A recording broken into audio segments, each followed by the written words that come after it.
Okay, it's 7:01, according to the old clock on the wall. So, we'll call the meeting to order. West Lakeland Town Board meeting to order, and we'll start with the Pledge of Allegiance.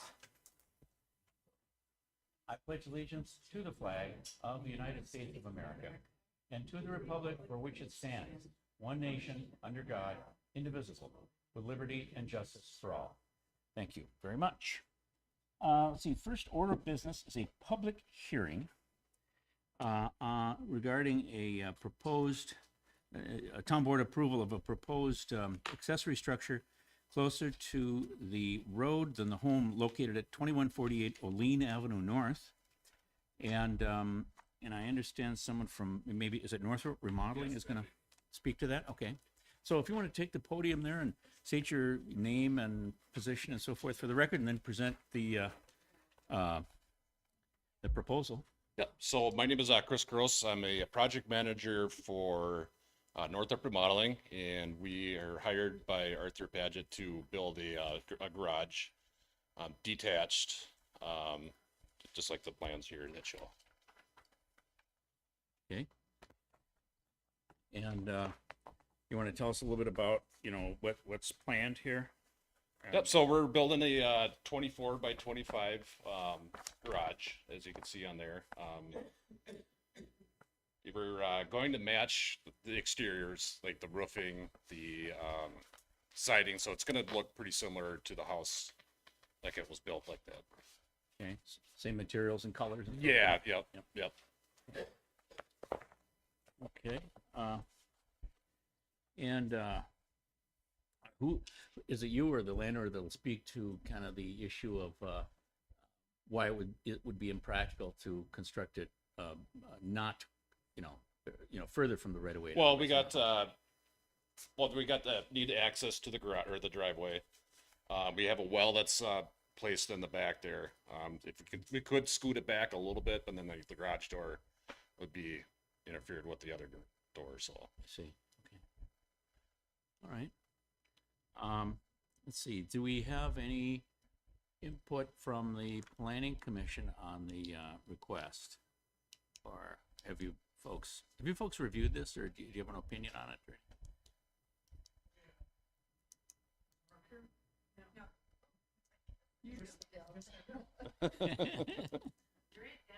We have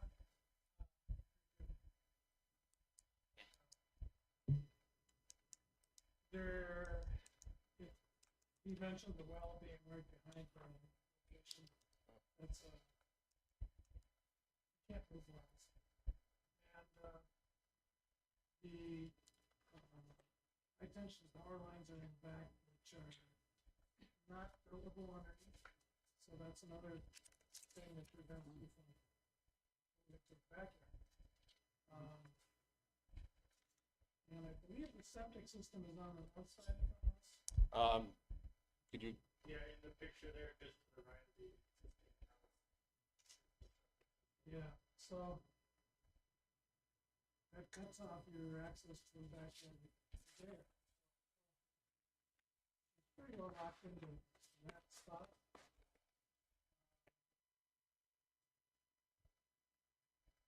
Tough situation. Okay. Planning Commission felt it was the best solution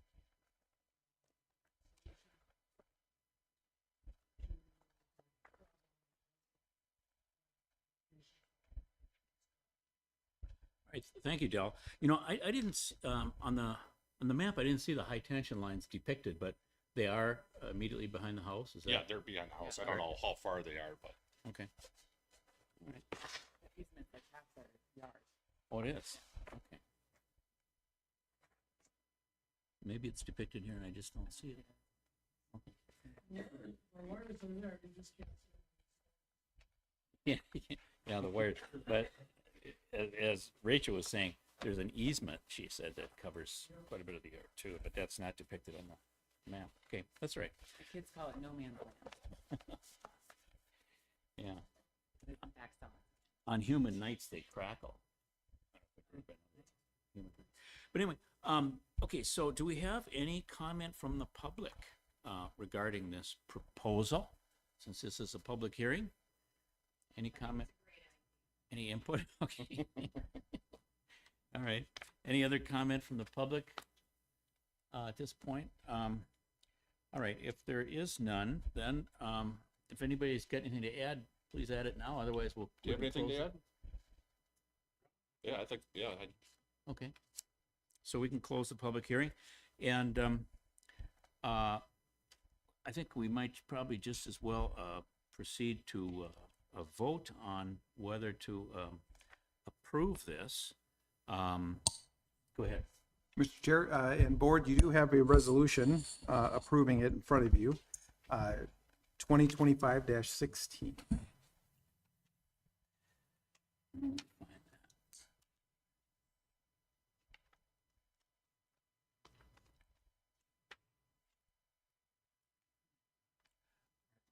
Oh, maybe it's pinned. It's attached to Is that. it, is it Yeah. attached? Okay, all right. Oh, yes, okay. All right, so, I'll move that we approve the, location of this accessory structure as described, and that we adopt, resolution number R 2025-16. I'll second. Moved and seconded. Any discussion? You know, the only point I'll make is that it seems to conform to, all the requirements of the statute. Sounds like the same style of construction and building materials, siding materials will be used. It'll match in terms of color and style and materials. And obviously, I think they've established that it's impractical to locate the structure elsewhere on the lot. So I think then I would support approving it. Any other discussion? Hearing none, all those in favor of adopting this resolution to approve this accessory structure, please signify by saying aye. Aye. Aye. Opposed, no. Okay, so that passes. So we'll sign that resolution. and All right. put it off to you. Get Perfect. started. Thank you. Okay. Yep. All right. Next would be the approval of the minutes of the last town board meeting, which I made some notes on.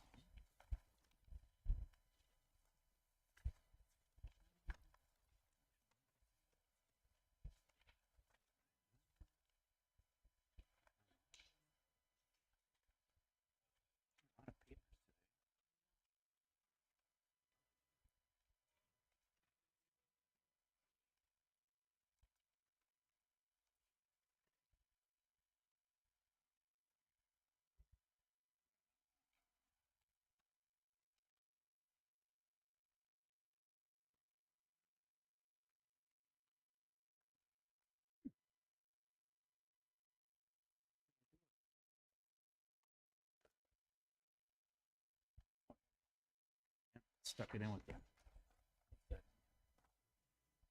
previous matter. Okay, so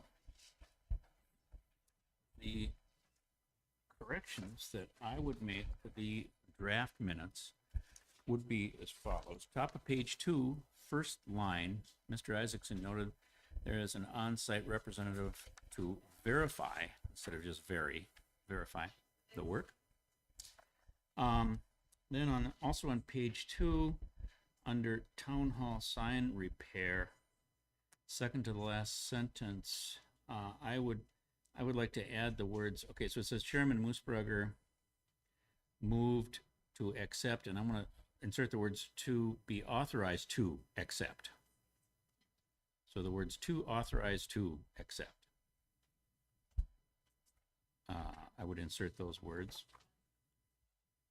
And then page 3, bottom of page 3, 75th anniversary event.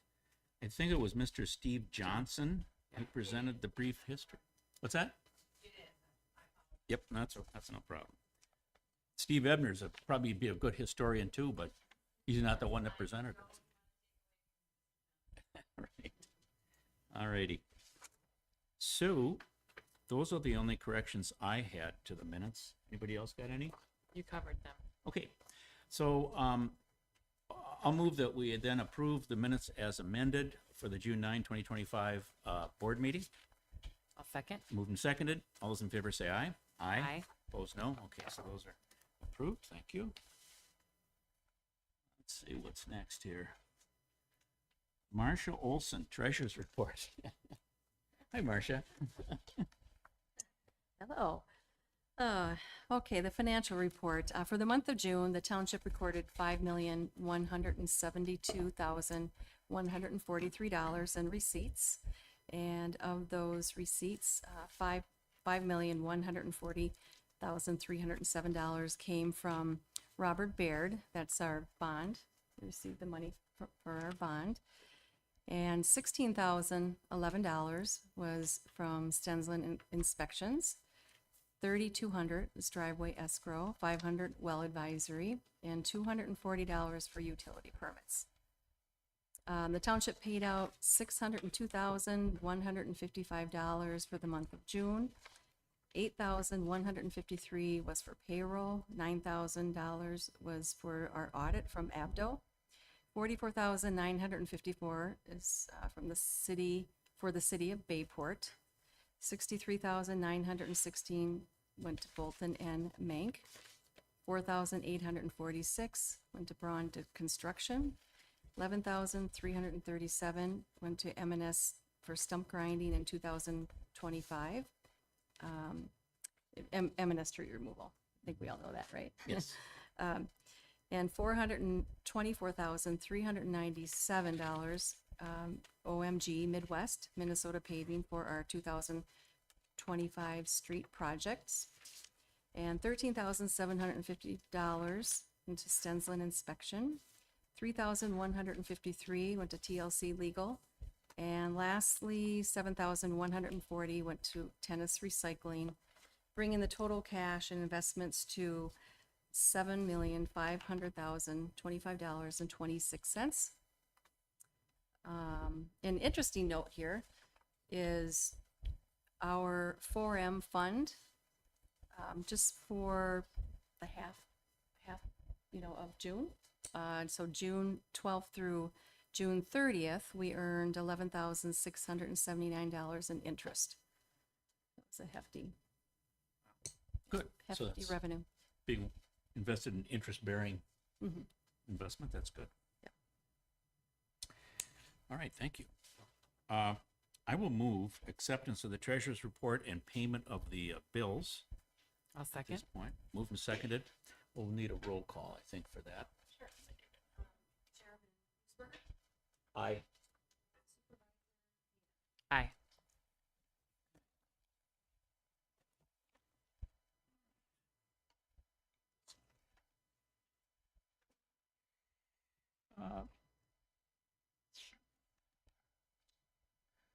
All right, so the next item on the agenda is to review an application to build an accessory building closer to the street than the home located at 1750 Morgan Avenue North. This is not our public hearing on this, but this is just kind of to introduce the concept, I guess. And so is somebody here to present or speak to that? Sure.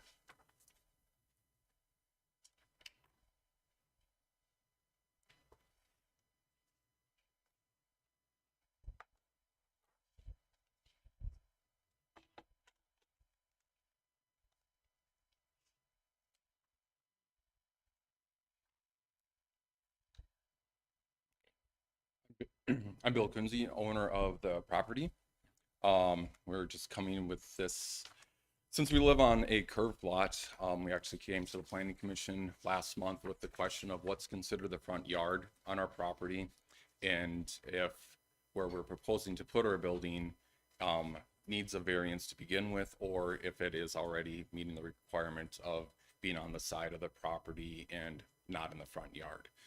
That was the primary question we brought to the planning commission.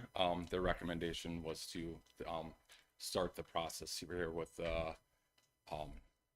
board approval for accessory building closer to the front way, partially because our property's on a curve.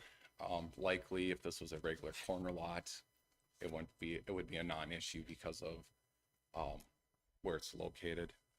But it's a curve, so that creates interesting questions and quandaries for everyone. Our plan is to demolish our existing building and put the new building in its location. It's just a slightly larger building.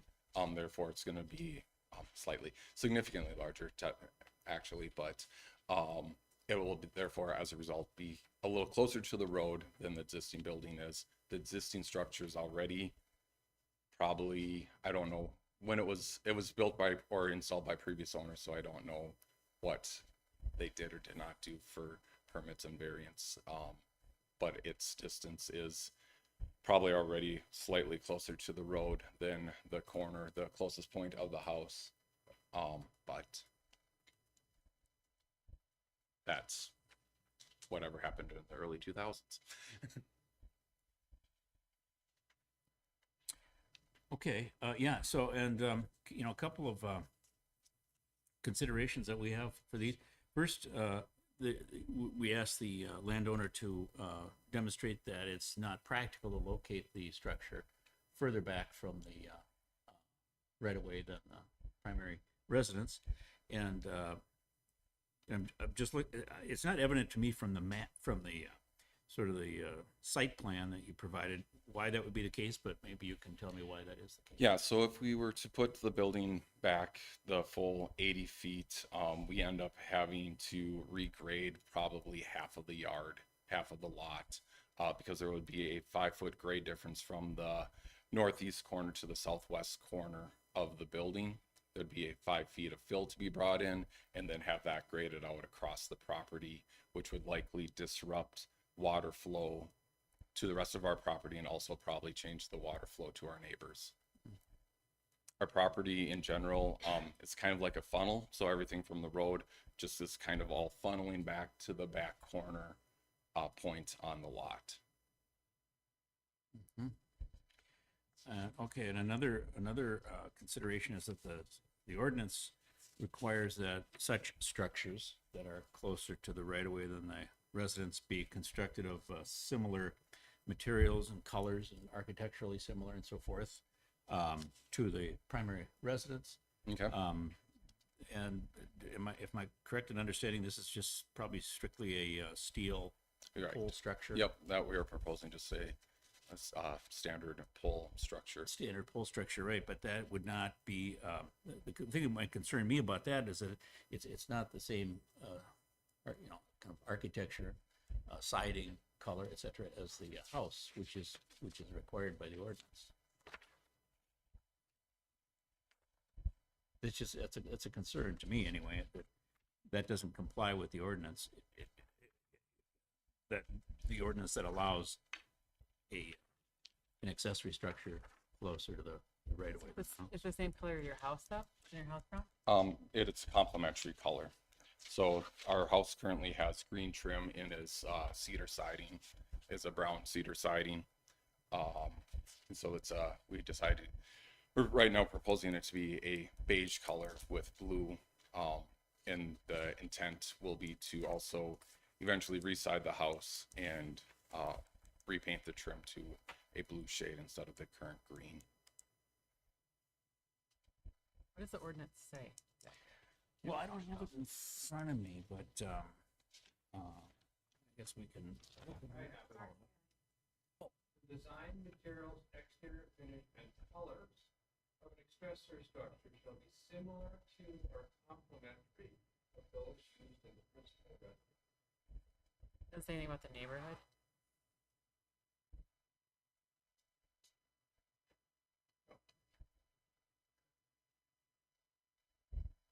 That's under 6.9.5 accessory structure closer to the residence. Does it say anything about sort of being consistent with the character of the neighborhood or anything like that, along the lines of what Rachel was just asking? For the exterior, panels made of non-architectural metal, resin,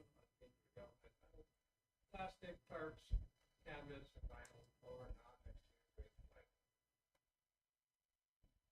All architectural cement details demonstrating compliance with this section of the let's say it used to be the same as the red.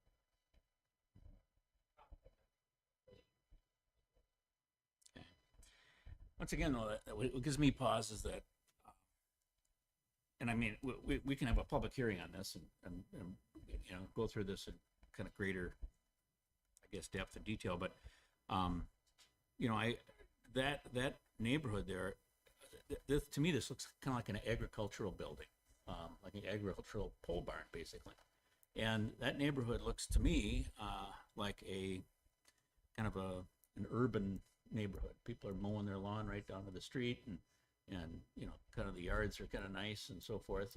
And the building that you have there now has some kind of natural. I don't know what kind of siding it is, but it's not steel. It's not a pole barn. I think it's a stick frame building with an asphalt shingle roof, and kind of That fits is more correct. the character, a little bit more in the character of the neighborhood, it seems to me, than a steel pole barn. Many of my neighbors do have pole buildings already. Yeah. And we did walk around the neighborhood last night and talk to many of the neighbors, all but one actually, and they're all in favor of it. One was fine with the location. His one preference was probably he would prefer it to be a little shorter, but other than that, he was fine with us to proceed with it as well. So, and those are the immediate neighbors that would be seeing it.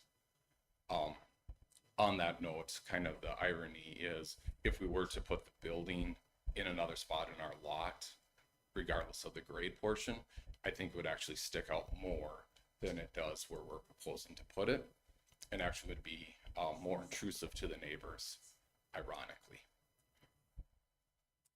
You're gonna make a comment, Council? Yeah, Mr. Chair and Board, the code does have this concept of asking for a planning commission review of the materials on that. I mean, what it says is this can come either from the applicant or the building inspector, but may request a design review and recommendation from the planning commission.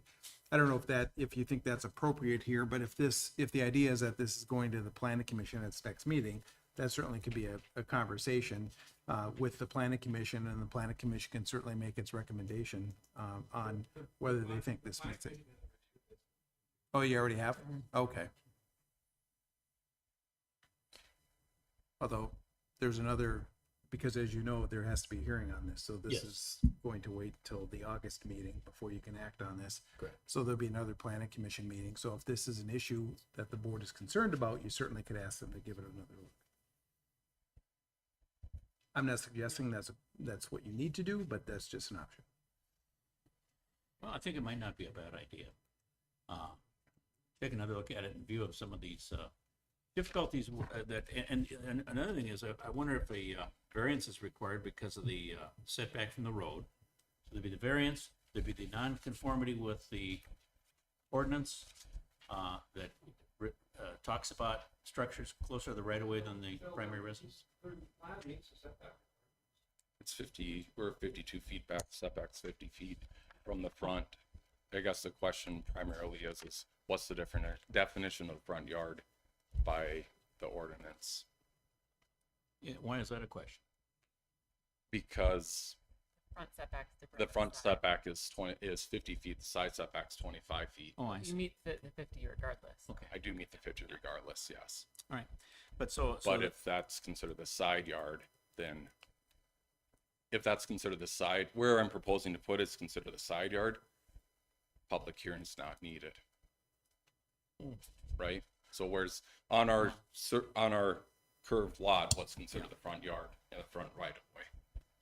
That's my question. Oh, so Mr. Chair, so you're saying it wouldn't be considered in front depending on what you consider, okay, I see what you're Exactly. saying. What you consider the front yard, what you consider the side yard, side lot, rear lots on our property can dictate if we even need to have a official approval from the board or can just build. I see. And I was unfortunately not able to find a clear way in the ordinances on what defines front yard. Because section 6935 says accessory structures shall have a front yard setback equal to the greater than the setback of the principal residence. but is this front yard, side yard? It's a curved lot. If it's a corner lot, it's, the location's not a problem. Right. So I guess board, what is your definition here of the front lot on a curved property? Yeah, I mean, my knee jerk is just to say that it's all the front lot because it's a curved road. It's not a corner lot, but be that as it may. No, so if the planning commission feels as though you folks have reviewed this enough and you're comfortable with your recommendation, then there's no point in having you look at it again. So Right. that's fine. To that point, too, the planning commission's interpretation is that we would take a portion of the house that's closest to the road, and we would draw an arc parallel to the road. It's just a curved road, it's not an intersection, it's Morgan Avenue. So the interpretation of the planning commission, with input from our planner too now, is that it is indeed closer to the road than the residence. Right. And that's our interpretation of that.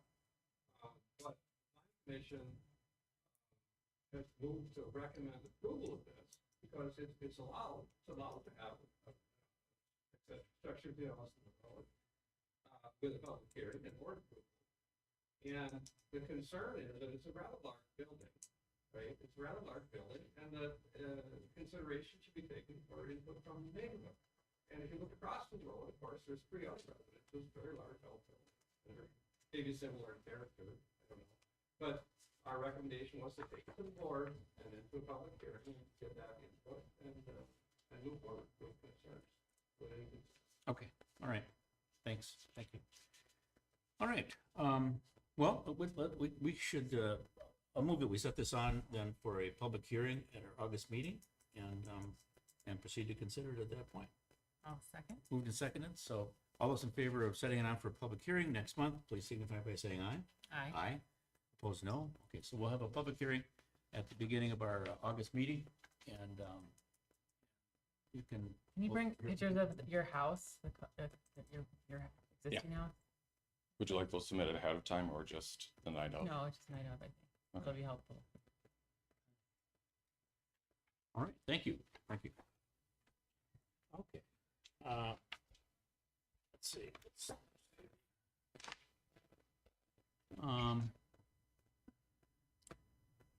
Youth Service Bureau renew contract between West Lakeland and YSB. Michael Huntley, is he here? Okay, Michael, yeah.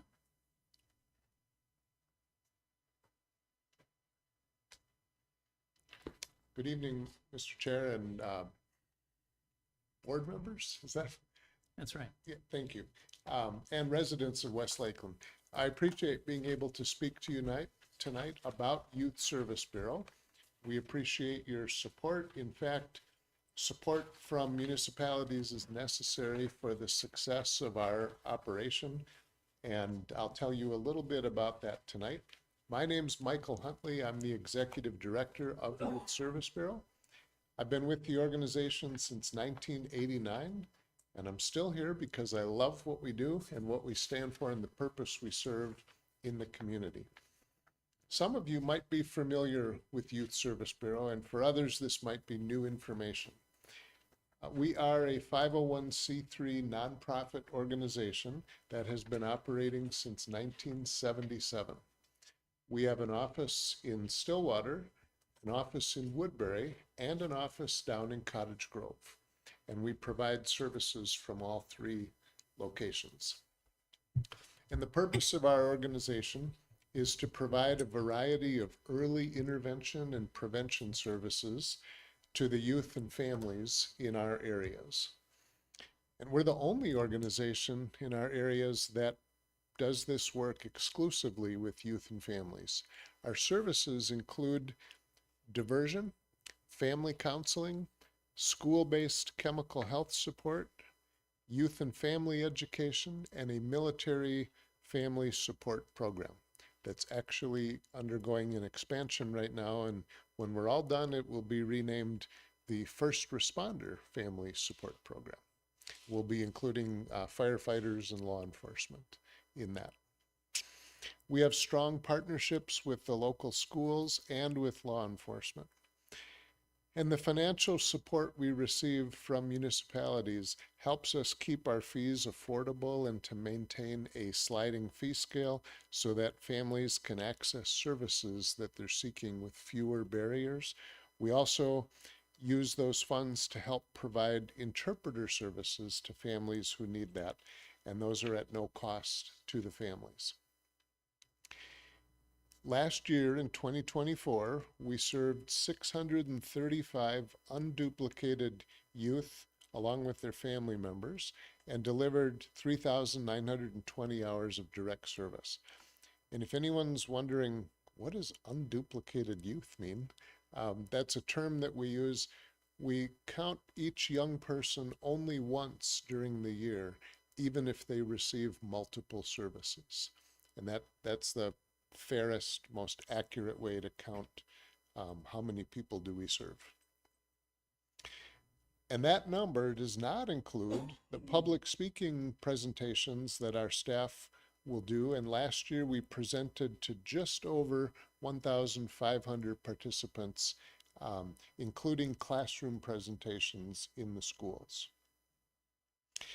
Here in your township of West Lakeland, we know that we served at least 7 youth last year and delivered 22 hours of direct service to those kids and their families. It is a challenge sometimes to know where do people live because they often will fill out forms or tell us what their mailing address is.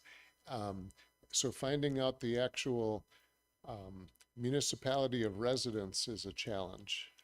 But we know we saw at least 7 of the West Lakeland youth.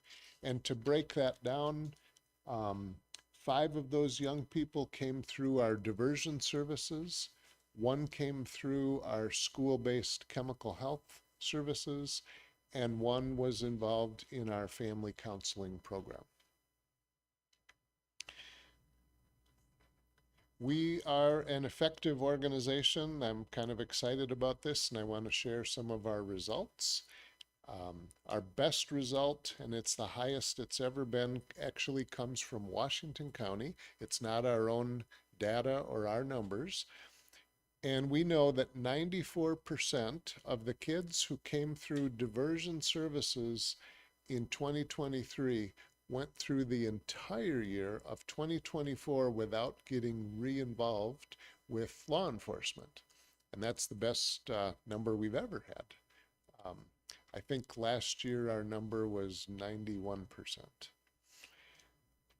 In our counseling program, 72% of parents say the situation that brought their family in for counseling services was either resolved or made manageable. And among the students who are involved in our school-based chemical health support services, 90% of those students indicated that they're using more healthy coping skills instead of substances to deal with stress and other concerns that they have. So we're proud of those results. And we are asking the township for $300 in 2025 in support of our services. And we have submitted a purchase of services contract for your consideration. Thank you. Thank you. Are there any questions that I could answer? Thank you. Yeah. Thank you very much for your presentation. Okay, thank you. We've got a proposal here to sign a contract. I don't know if you've had a chance to look at this. Have you? Yeah, so Mr. Chair and board, I did, and I have some concerns. Not with the services being provided, but I always start with these from a where's your authority to enter into this contract? Yeah. And so the authority for towns, unlike cities, is really more limited, I guess, than cities. Since often in my city work, this is often somewhat of a function of law enforcement, or at least law enforcement related diversions, that sort of thing, embedded counselors, things like that. So broad authority there to provide for these alternatives to law enforcement, interactions with law enforcement. So the authority that comes clearest to mind for townships is that authority that the electors can give you to spend up to $10,000 a year to contract with nonprofits for health, social, and recreational programs. So I think this clearly fits into that. My question is, did you get that vote of authorization at the annual meeting to support this sort of contract? Yeah, I think we had a vote of authorization for some expenditures, but I don't know if that's specifically covered this type of expenditure. I think we probably had an authorization to spend some money, I think, on recognitions and maybe on our 75th anniversary celebration, but I don't recall. I mean, I'd have to go back and I suppose look at the language of whatever that resolution was that we passed back in March to see if it covered this. Yeah, having drafted that resolution, I'm pretty sure it didn't, because this wasn't contemplated at that time.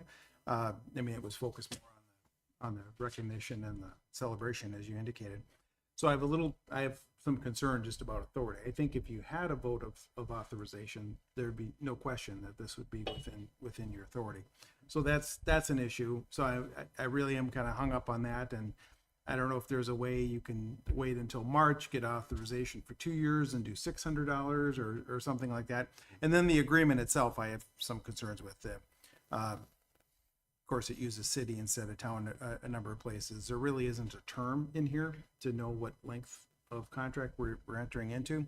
And then the indemnification provision says they'll indemnify you, but then it turns right around and says you're going to indemnify them. So there's just issues with the form itself. Again, nothing to say against the service provider at all. Haven't we done this before? Sounds like we have.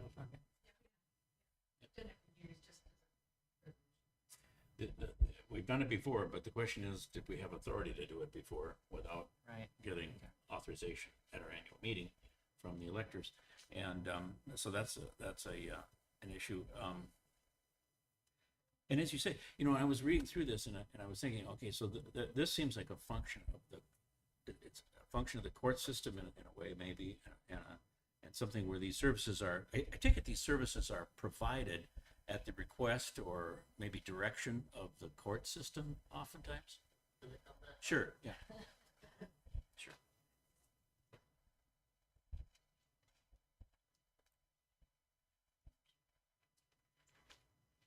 Thank you.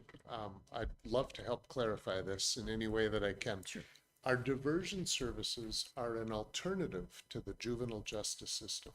So the best example I can give, if a young person was caught vandalizing or shoplifting or smoking at school or something, where they could be charged with a legal offense. We all know that these minor, low-level offenses really don't need to go to court. And Washington County and the police department and the sheriff's department work with us. In those situations, they'll refer a young person for diversion as a way to hold the young person accountable, help them learn from their mistake, and never have to have a court record or a juvenile record at all. So we're partners with the court, but it's not a government operation, and they don't provide those services. Right. We do. Yes, understood. And but then my other question is, so does the sheriff or the, say the Stillwater Police Department or Oak Park Heights Police Department, Washington County Sheriff, do they make the decision to divert the person to these youth services? Or is that something that's ratified by, say, the county attorney or the city attorney? Or is it actually have to be approved by a judge? None. None of the above. Actually, Tony Zroik is the juvenile county attorney up at the county, and he supports and wants the police officers or the sheriff's deputies to be able to make what we call a street referral. So instead of running it through the court system and tying up all that time and energy, the officer can refer the family and the young person directly to YSB. Okay. And then does the municipality that made that referral, do they defray some of the expense, or is it strictly? Yes, we approach all the municipalities looking for financial support. But I mean, is there money attached to that referral? See what I'm saying? To each referral, no, there's not like a per diem or anything tracking it that way. Gotcha. It's based on history, and we've been operating since 1977. Okay. All right, well, thank you. Yeah, it sounds like a very worthwhile thing. I'm concerned though, but that we may not technically have the authority to do it until we get the approval of the electors at our March meeting. So what I'd like to see happen, and I don't know how to do this mechanically, but I think as council suggested, we would get approval for this specific kind of an expenditure at our March meeting, and then maybe next year we can make a double contribution or something, once we have Okay. the approval of the electors. And I'd be happy to come back if you wanted me to present at another meeting, just let me know and I'll come back. Okay. If it doesn't need my presence, I'm happy to work with you on the wording in the contract. That's sort of a boilerplate contract. Many cities are asking for that, and I appreciate your diligence. It shouldn't say indemnify going both directions, so Right. we can work that out if you'd like and make sure that it is acceptable to the township. Okay. All right, that sounds good. So maybe we can revisit this in April, and hopefully we've got some good notes about what the intent is so that we can remember what we're doing. So I think the intent would be to make a double 2 years worth of contribution. Sure. Maybe in the April timeframe or something, and then Okay. once we've got approval of the electors at the And March we meeting. can submit another revised contract at that time for 2026. And there should be, I don't want to be argumentative, but there should be a term of service listed that is the calendar year, I believe, of 2025 in the contract. It just says, for these services, township agrees to make an annual payment to the contractor on or about September 1, 2025. Okay. Earlier in on page There could one? be. I didn't see it. Okay. Or it says our 2025 request. So yeah, maybe we can work kind it of out. wordsmith Okay. this a little bit. Yeah, and I'll work with you on that. I'm happy to do that and make sure that it's acceptable and to the township. Great. All right. Thank you Okay. once again for Thank you for your time. presentation. Appreciate it. Will someone remember to put I that in? know, that's what I'm, Who is going to remember to get that in? Okay. you got it. Thank you. Okay, good. It's not us, I know. No, that's it. but it's a long way off to remember. Excellent point. She's like, already got the agenda for the annual meeting going. Right. I forget this meeting ever happened by March, Thank you. Okay. Let's see. So next item on the agenda is Dan Killo is going to review construction service agreement with Milrod Electric and Minnesota Chimney and Masonry. Chairman, supervisors. Yep. First, I would like to make a comment. The Youth Services Bureau we've been supporting it for a number of years. And I know personally of families who have benefited from their services. So I think it is a very worthwhile service to support. So, and their families have come up to me personally and thanked me for supporting that service. Okay, good. Thank you. Okay, anyway. Several things here. I'm just gonna pass out some of these quotes that I collected for the sign. Discuss. Yep.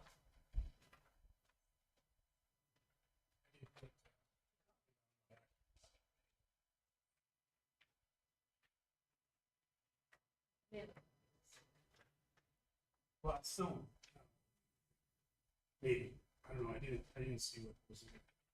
So if they have it, if it's a duplicate, then that's fine. It is. Okay. Thank you.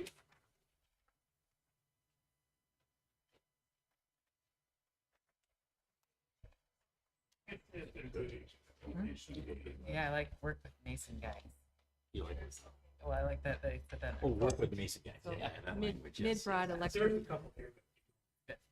This is a second topic that I want to talk to you about. So, okay, yeah, and the Mid-Broad Electric has been revised.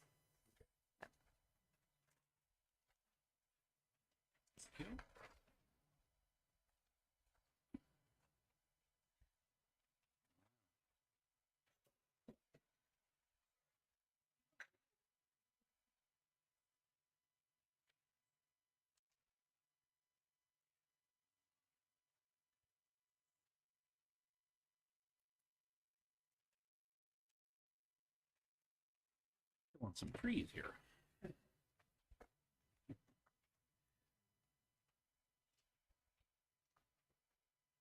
All right, first, at the last meeting, we kind of reviewed a couple of the different quotes. One from the electric company, which was from, Midbrood. Initially, the work that we had required from them to quote on was just to essentially rebuild what was originally at our sign. And that would be the 5-foot pillars with electrical work associated with putting lights on the pillars and repairing and fixing the lights that show onto the sign. And Midbrood's original quote was the $25.96 for the work, and then the $92 for the electrical work. And then for the Minnesota chimney, they had quoted $8,000 just purely for the pillars. And then at the last meeting, Rachel had suggested maybe we should upgrade the sign and with maybe a, electric display, which I've seen of other townships and stuff too. And I said I would look into it. And the quotes I got back for that were the electrical company, Midbrood, had increased their bid for the associated work by $789. And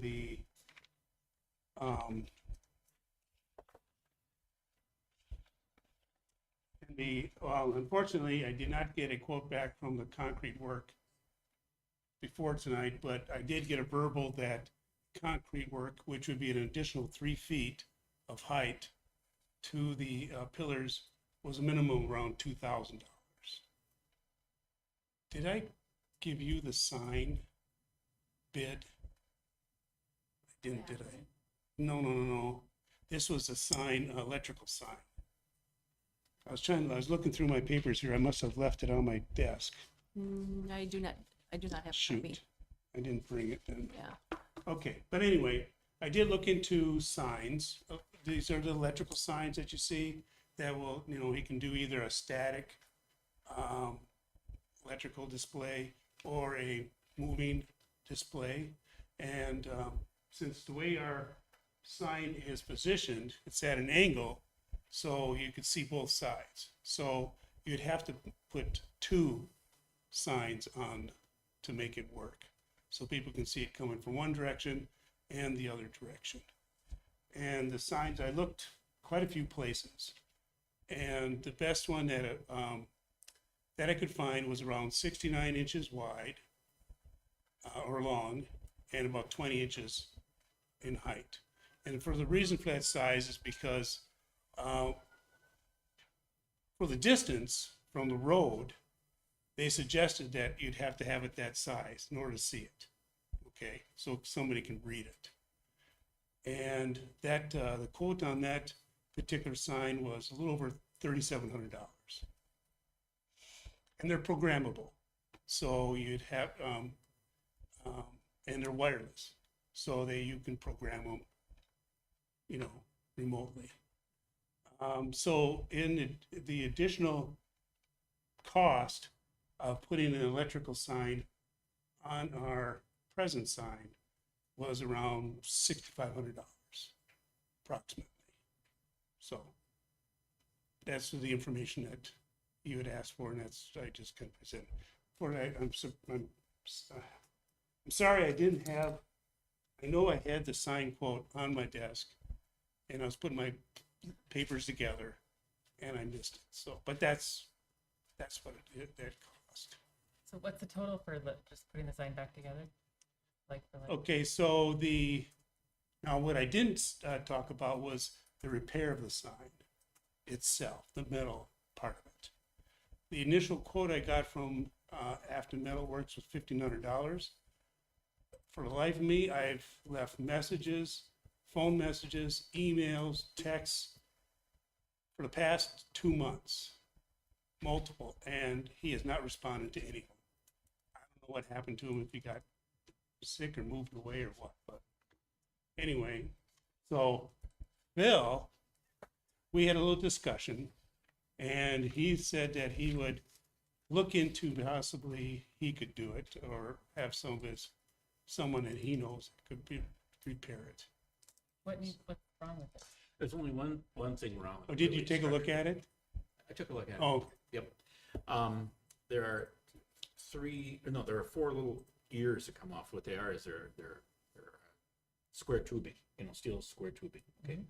The frame is made out of steel square tubing. So there are four little ears that come off that are steel square tubing. One of them's bent down. It would have to be cut off and then another piece of square tubing welded on. We could weld that on. I know. We could do it in the backyard. Do you have a welder? Yes. I got a cutoff wheel. We can do that. All right. All right. We'll do that. all right. What's that? Oh, yeah. And I weld too. I have two welders at home. Between the two of them, we ought to be able to figure out how to do it. So anyway, so we can do that. We can. Okay, so I given that to Yeah, you. that's fine. That's your, That's fine. Well, I want to ask Rachel. Are you seriously, enamored with the idea of this electronic sign? Well, maybe next time someone runs into our sign. Maybe, yeah, right. Because, okay. now I've seen both where the electric sign has been below the sign, and I've seen them where they're above the sign. Personally, I would like, if we did it below the sign, but again, it's, purely preference. Is that the sign location where it is now that we would have selected if we were putting a new sign up there? It's kind of nice you can see both sides. Yeah, But it's kind of low in there. well, yeah. Well, it looks kind of low, probably because there's bushes in front too.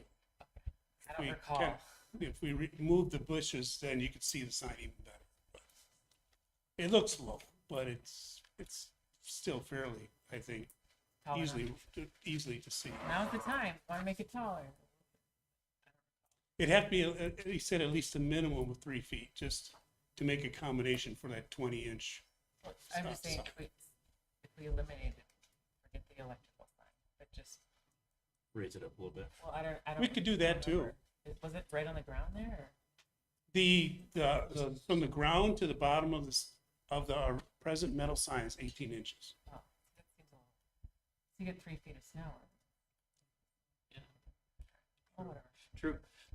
The one thing to keep in mind too is that it is on county right away, and we have their forbearance to leave it there, even though they Then it should just be like for like then. Huh? Then it should be the same. probably just not to ruffle the feathers of the county, make Then them. we're running out of time to get the sign Oh, yeah. for the party. Oh yeah, that's. Oh, by the way, just to respond to the timing, the concrete person's 6 weeks out right now. Just because of our delay in getting this going, and we haven't approved it yet. So he's had other jobs lined Did up. we get the money from the insurance? We did. Okay. I got a question about the Milbrod insurance or electric people. Have they come out and looked at it? Have they ascertained that they don't need to redo stuff that's in a conduit? Well, they'll have to be dug up. Well, the whole area is gonna have to be dug up. And that's part of their bid though. Yes. Because what I'd be afraid of is that they would come back to us and say, well, this bid was based on, we just thought there was power right out to the site and there isn't, so we have to. We can write that in. It's in their description. It says, in their description of the labors, repair lighting, electrical to outdoor sign damaged in the car accident. Okay, Install electrical ground box wiring to the 2 sconces and either the pillars. Work with the masons to get the pipes and boxes installed. Install disconnect switch for the new sign if there is one. So there is, it's kind of a vague, because until they dig up the conduit, they don't know what the extent of the damage. So They'll fix it. okay, that's good. All right, that all sounds good. And it says here, work with mason guys To get That pipes. sounds- Boston. Yes. Yeah, that's a technical term. Really Sounds good. technical. Can you put that on the You know, contract? there's the mason guys, the Can you cable put guys. gals in there too? just Yeah, in right. case? Amazing guys. Yeah, people. Okay. Okay, thank you. So Thank that you, sounds, Dan. okay, so we, what we need to do, no, we already, yeah, we have a contract, construction work agreement. Do we have it with both of them or not? I think we Yes, did. We do, okay. Yes. Terry, did you receive back the concretes? I mean, the contracts from those two, Yeah. contractors? Yes, Okay, the agreements I sent out, yes. yes. Okay. All right. So one of them. And we told them that we would amend it if we proceeded to go along with the electrical. Correct. Yeah, there's, Midbrod, they had, they sent their agreement back to me today, and Troy reviewed it, as they had some changes they wanted to be addressed, and, they weren't anything large, right? I mean, they were minor changes, weren't they, Troy? Yeah, Mr. Chair and board, really the only substantive change was the original agreement said they will provide all materials and supplies needed. They came back with clarifying that the town is providing the LED sign. So that's currently in there. The town shall provide the LED sign. And then I added the contractor should supply at its own cost all other materials required to complete the work. So I still want to make it clear, we're not providing wiring and things like that, you know, that Right. you'd provide the sign. So if that's acceptable, that's, and the other changes were mine. So what you have in front of you, supervisors, it's a red line document, just highlighting the changes that were made.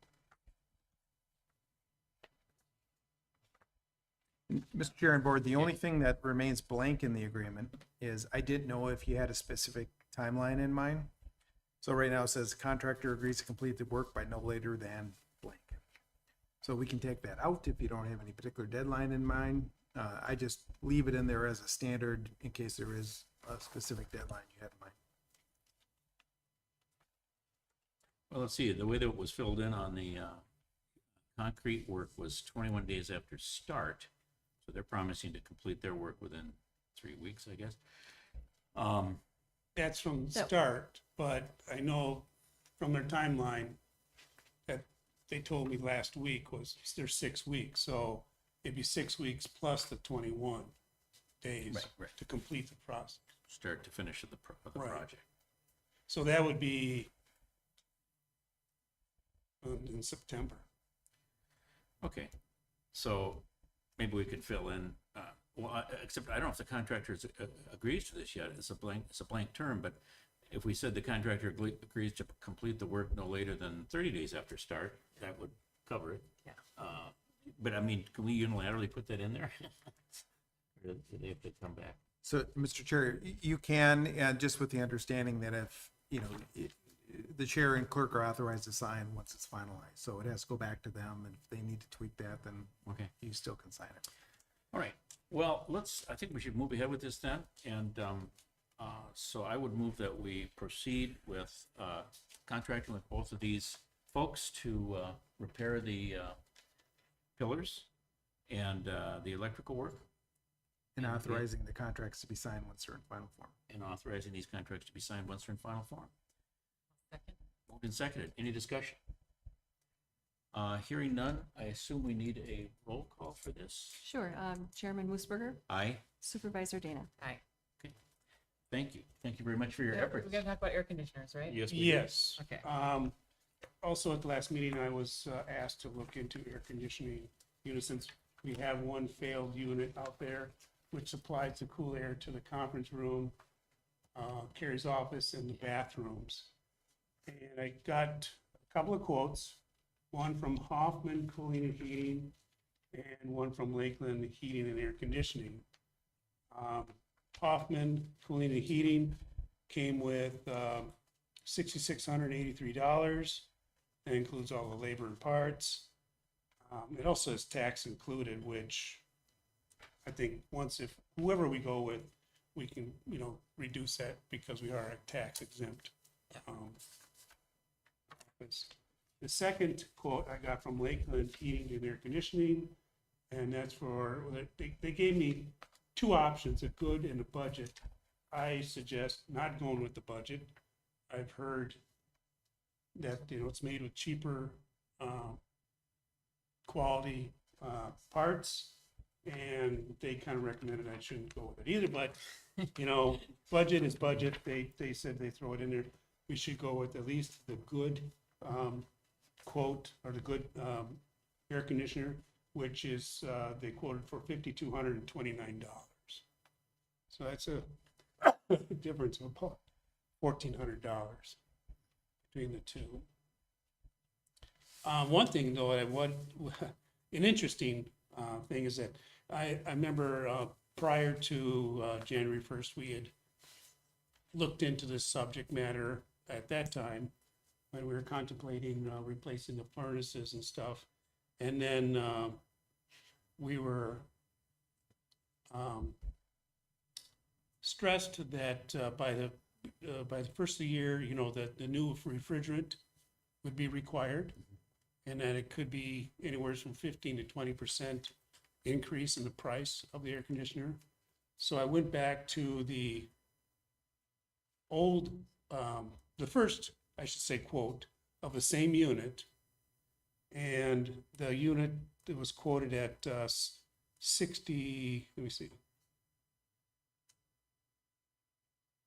6,300, and this quote was 6683, so just a little difference of a little over $300, which is only about 5% increase. That's at Hoffman.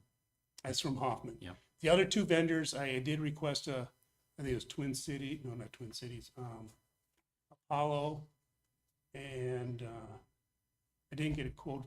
They didn't responded back, and then I can't remember the other contractor. They didn't respond back either, but Hoffman did. So Yeah, I think, a few months ago, there was a lot of panic about that new refrigerant increasing the cost very, very substantially. And turns out it really hasn't had that big of an impact. well, not necessarily the cost, but the supply. The new units come charged Right. with the refrigerant. To get the new refrigerant to do any recharging of any units, there's a difficulty in the supply. You're talking about to get the old refrigerant to recharge the old units? Oh, to get No, the no, new the refrigerant new to recharge? refrigerant. But I mean, hopefully it's not going to leak for a while.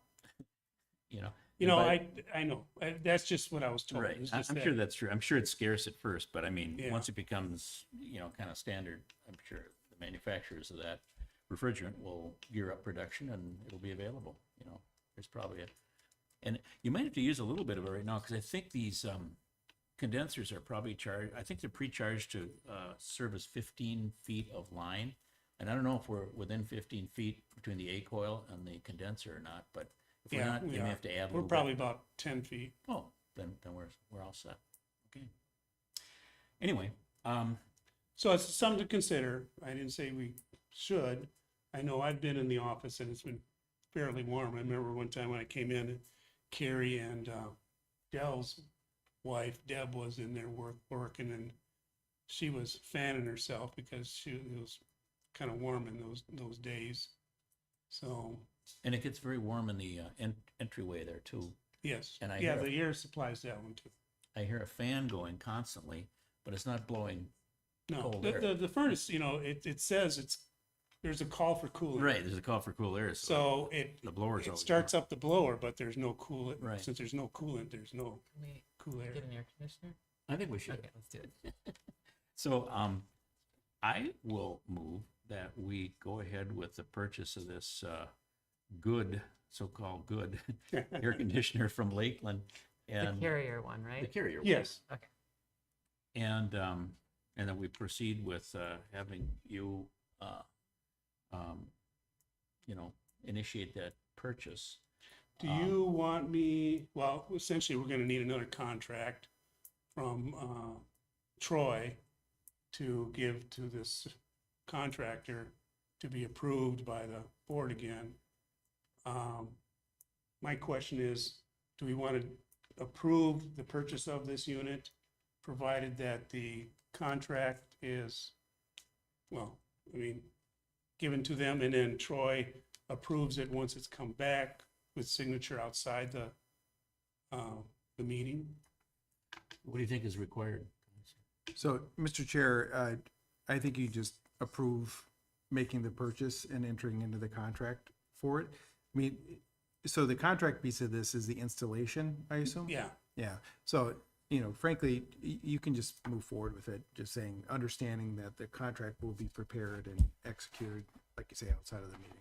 A contract that you would, Sure, yep. And I would just grab one of the ones that very similar to the ones you just approved. okay. All right, so I will so move that we proceed with purchase this pursuant to a contract that our township attorney approves and that we proceed that way. I'll second. Moved and seconded. Will require a roll call since this will involve the expenditure of approximately $5,230. Yes, Supervisor Dana, Aye. Chairman Musburger. Aye. Okay, thank you. Thanks for your efforts too on this, yep. getting this done. Appreciate it. All right. Next item is going to be to discuss, Marion Apel's going to discuss the 75th anniversary planning committee's progress. This is our last board meeting before Yes. that Exciting. It is. gala event. It is definitely coming up fast and furious. So we have been working fast and furious. And actually got a number of our committee members here. And we're modeling our shirts that Oh, yeah. all of us are going to wear on the night so that people will know who we Yes. are and what members that they can talk to about it. So Mm-hmm. Dan has one, Pam has one, I have one. Haven't distributed all of them, but did the board members all get theirs, Pam? I got one. I got it. Okay. Okay. Anyway, I haven't changed yet. But Can we also get the name tags that the planning commission has? oh, those are really nice. I Well, do for have to. the- I admit they are For the- really for the nice. night? They're like magnetic, so you've got the back and then the front. You don't have to poke holes don't want through to any maintain kind of shirts whatsoever. I'll So wear one if they supply them. Yeah. Yeah, can we get those? yeah. Oh, okay. Mark, can you forward me the information? And I'll order them. Okay, thanks. So I'm going to cover three things. We needed to have a contract for our merchandise vendor to be on site the night of the event, and people will be able to order more shirts like this. Also some 75th special anniversary t-shirts and hats and aprons. Am I missing something, Pam? Oh, bags too, yeah. So they can order for themselves some West Lakeland Township merchandise. So they will have to pay for it and whatnot, but at least that vendor will be on site, and there's a contract that she has signed and returned to, Pam has returned it to Troy, so there should be a contract that you guys should have reviewed in your packets. So we will need to make sure that that gets signed. And then additionally, the second item would be the contract for the band. There should be a signed copy from the band. And we will need to have that contract signed as well.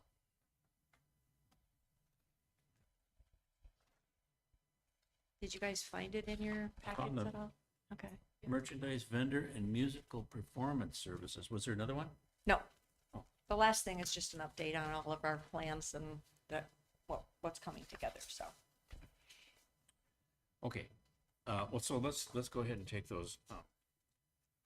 So we've got the agreement for musical performance services that you'd like us to approve and execute. It's been looked at, approved, and so forth.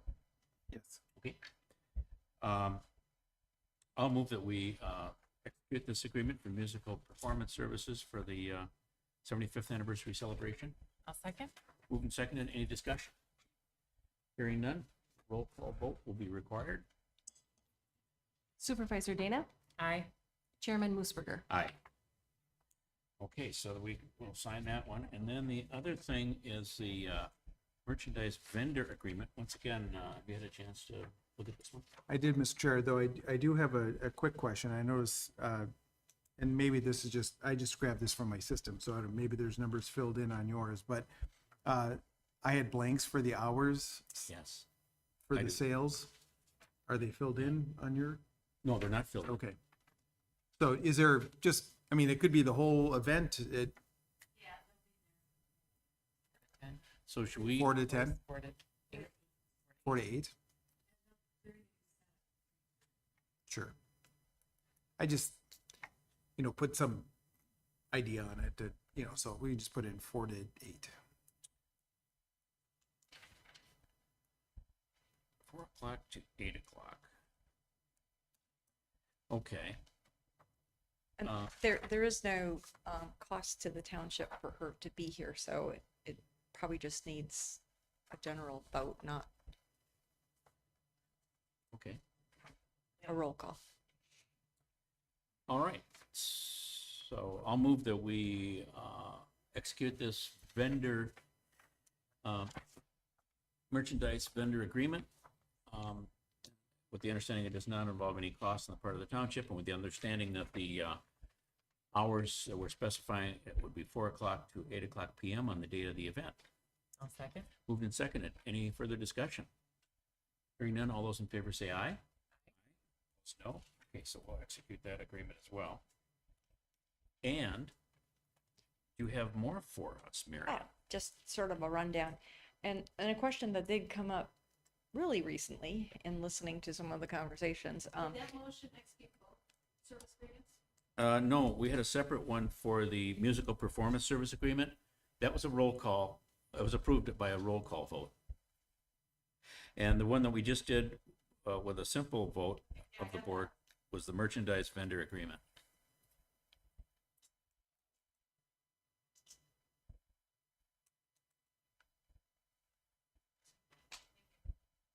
Yep.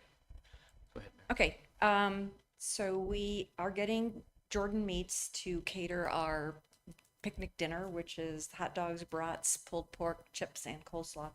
One of the things that we kind of talked about is if we are tax exempt, are we tax exempt from Gordon Meats charging tax on it or not? I don't know. Because there is a tax on the invoice from them, there will be a sales tax charge on there. And so does anybody here know that answer to that? If anybody would. Well, Mr. Chair, there's a history, I'm trying to remember it. My recollection is that when cities were given the sales tax exemption back, it was just across the board. I'm not aware of limitations on that. There was a period of time when it was limited to equipment and gravel, that kind of thing. But I think it's a general tax exemption for local governments. Okay, so in order for us to get that, then we would have to have some sort of tax ID number or something like that. There's a that- form There's a form. that needs to be filled out. It says we are tax exempt and why, and then you give that to them and then they take that off. Okay, we have another committee meeting on Wednesday, so we might take that up and figure out who should be in charge of that, most likely Mary at this point, since she's been the main contact with the vendor, so. So if you folks have any trouble obtaining that form or getting your hands on a copy of it, I assume you get it probably Minnesota Department of Revenue's website, probably. Okay, If you have any trouble doing it, then, contact Troy or myself or something. We'll see what- I can forward a copy to you. thank you. Oh, you bet. Please do. Yeah. Yeah, great. Please do. That'd be great. It's just something that occurred when we were hearing about this tax event. Wait, Yep. that's several $100s worth of taxes by the time you get to, 1,500 people and food for them. So, okay. And we do have a commitment from the K-9 unit, from Bayport Fire Truck. Matt's going to bring some of his tractor equipment over. John Bulow had offered to bring some of his equipment over, but we're gonna limit it on space this year. So I was gonna tell John that this evening, but John is apparently not here. So we will also have the vintage cars. We have secured tents and tables and chairs at no cost to us. So that has saved us a lot of money. We are still planning on games for the kids. But we decided not to do a bouncy house because there's just too much going on with all the food and the, extra tables and chairs and whatnot. So we kind of wanted to focus it a little bit more and make sure we don't run out of space, etc. So we're continuing to do some research on our township history, and that booklet is still being planned. Pam has done a really good job of gathering a whole bunch of information on farms, old farms, got some pictures, and so we're still working on the history piece of that. So for advertising, the postcard will be coming out soon. First the newsletter. Okay. Newsletter should hit mailboxes this week, and then we were gonna do just a small postcard. It seem redundant to hit people one more time. We want lots of people to come, and it's my experience talking to people. A lot of people still don't know about it, and so we're just trying to, which is one of the reasons I asked all of you guys, like, talk to people when you're answering emails or phone calls. Oh, don't forget about our anniversary celebration, because we really do want a good attendance at this. We've put a lot of effort into this. We really want to make it fun. so and then the banners, I don't know if you guys have noticed, but we got a second banner, and we rearranged where the banners are at, and so we've got the 75th anniversary banner over on Stagecoach, and the National Night Out one over here on 10th Street. Thanks to Mark for help getting that up, and for Dan helping the original placement, which got rearranged. And then also Kelly and Andy made those little signs that we are kind of spreading out. We're taking them down on Sunday nights and putting them back up on Monday afternoons, because the lawnmower guy doesn't have to go around all the little small signs. But that's only 3 weeks worth of doing this, so we can handle that. So and the shirts are here, like I had said. And one of the things that we had talked about, which will involve the board, usually at our annual town meetings, we invite some of our elected officials and other people, like the county sheriff, the Washington County Commissioner. Is that something that the board would like to invite them and include them in our 75th anniversary or not? It's not a necessity. It was just something that we talked about, that we should maybe invite those same people to our big celebration. But if that's the case, then I believe the invite should come from the board to them. And Carrie, how do you usually invite them to our annual meeting? Do you usually handle that, or? I do. I usually, it gets put in our newsletter, and then I send an individual letter to each of them. Okay.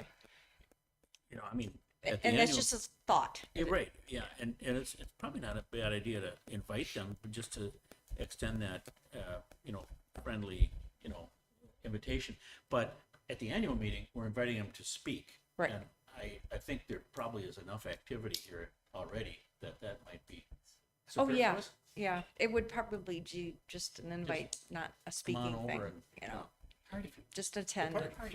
Just come to our party and celebrate with us and mingle with us, But that was just a thought we had, and we thought we would bring it forward. And if that's something you guys are interested in, we could do that. Otherwise, nobody knows that we've suggested that except us here, so. So if we vote it down, they won't know about it. Right. It's not like we're inviting them and pulling it back, saying, no, Right, you right. can't come anymore, so it was just something that we thought about. Okay, I think that's a great idea. We should just send out some kind of whatever it is, email or whatever, however we communicate with these people. Sure, I can And email. just, Yep, Carrie, can you handle that then? That'd be Sure. great, I So- would- Go ahead. Tell them, no pressure, we're not expecting a speech, just come on over. Yeah. Do you want me to invite the usual representatives that we invite to our annual meeting? Yes, that's Okay. what we were thinking. Okay, I will. Sounds good. And then just a quick look at the financial estimate. We were approved at a for a budget of about 10,000 at our annual meeting. To date, with a 10% contingency fund, we're up actually a little bit over 10,000. We're at 10,500. But we've had significant donations, so that's just where we've spent. But there's been significant donations. Businesses and residents have been very generous. I think we'll get an update this week because there might have been more updates. But as of the last time, we were already at $3,200 worth. So that's almost, well, it's not quite a third, but it's close to a third of what our budget, has been. So we're very close to, well, we're under budget when you include the donations and stuff. Any other questions? No, but maybe this is a good time to jump ahead and get this out of the way on the agenda.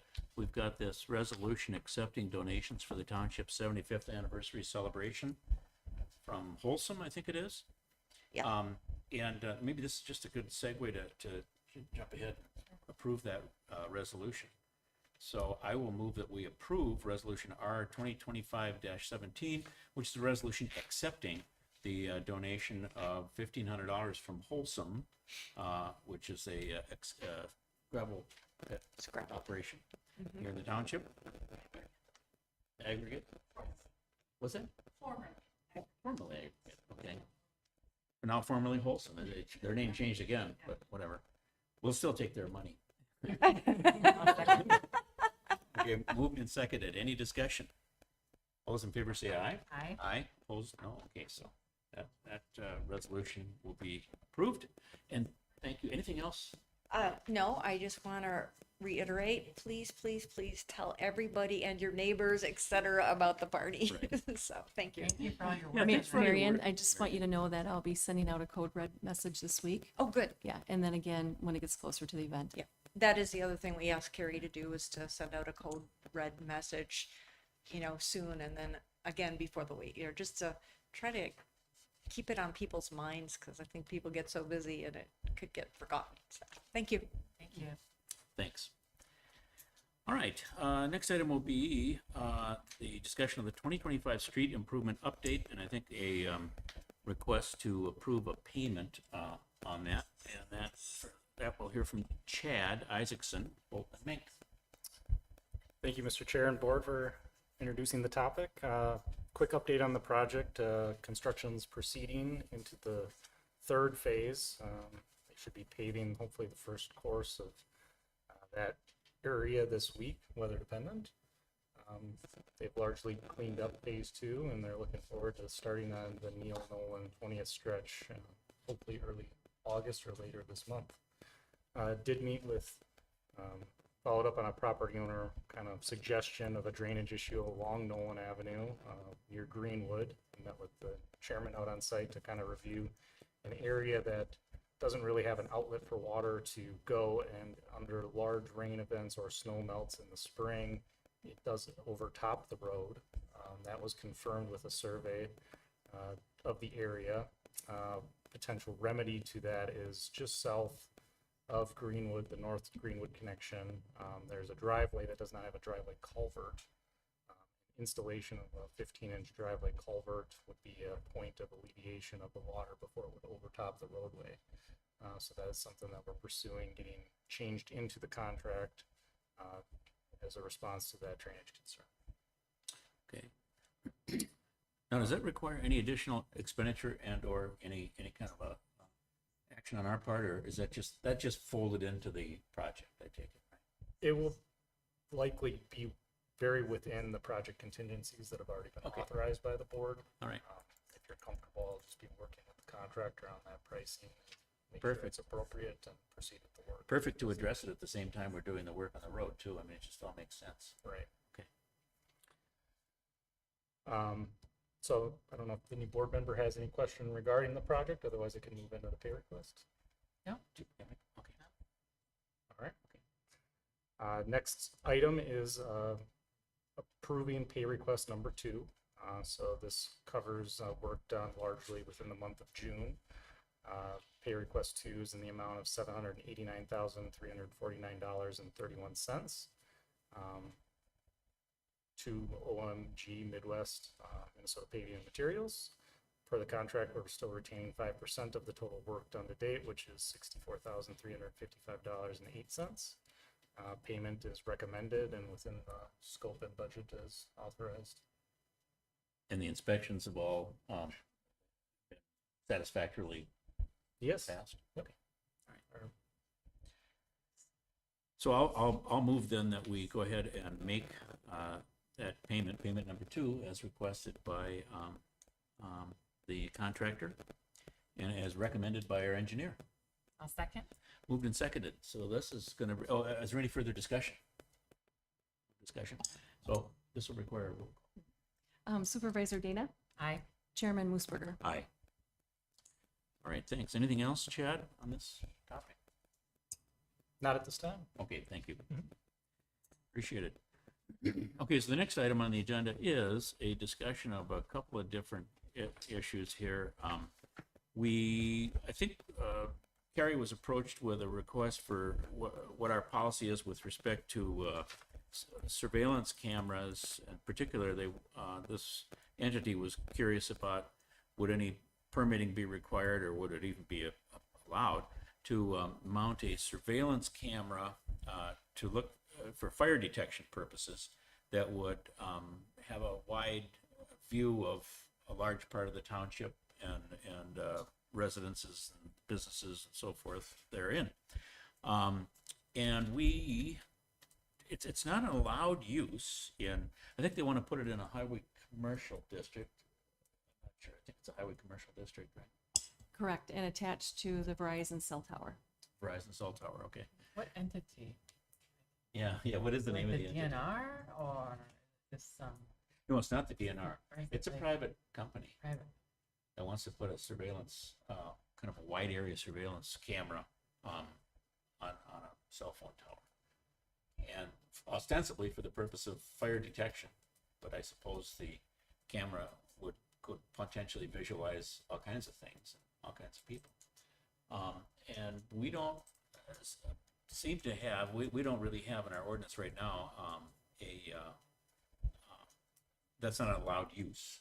It's not specified as an allowed use in our highway commercial district. But in order to give us some time to consider what kind of parameters we want to put on this is the first time we've ever been confronted with a request of this nature. And, you know, it potentially is rife with difficulties. I mean, you know, if you allow kind of wide area surveillance facilities to be installed in the township, I'm not sure what all the ramifications of that might be. Consequently, we asked Troy to draft a resolution imposing a 1-year moratorium on this kind of development, and so that we could give the planning commission some time to give some thought to what kind of parameters we might want to put on this, do a little research maybe, and see what you know, kind of parameters other municipalities put on it, maybe what kind of parameters we should put on it. We don't, I've never thought of us as being in a kind of a forest fire prone area. And consequently, you know, the efficacy of this or the necessity for it is possibly a little questionable, and the potential downsides of privacy, you know, concerns and invasion of privacy and so forth might well outweigh whatever benefit we would derive from sort of forest fire detection from this kind of system. So to give the planning commission some time to think about it and an opportunity to research it and so forth, we're proposing, or when we want to consider proposing, put a 1-year moratorium on the development of these kind of things, so that we're Like not. a regular camera or like a thermal camera? What are we talking here? They haven't specified, have they? No, it's a 360-degree camera to capture real-time images of potential threats, geographic location. It doesn't give, you know, distance, you know, they give weight. Council, yeah. So, Mr. Chair and board, I did a little bit of looking at this, and the company specifically, their website, they have lots of very nice pictures of views over very heavily forested areas. The best I can tell, they're high definition cameras, nothing spectacular as far as infrared or anything like that. I mean, I think they show images of, I think they're AI, so the AI can pick up smoke plumes and those sorts of things and zoom in on that and identify, forest fires. There's also reference on the website about, and not that they're focused specifically on this company, but I just went down that rabbit hole because they were the company that made the inquiry. But things, they have, I think it was Colorado, maybe it was actually Texas, agreements with power companies to set up these cameras to review their power lines, try to spot problems, fires, those sorts of things.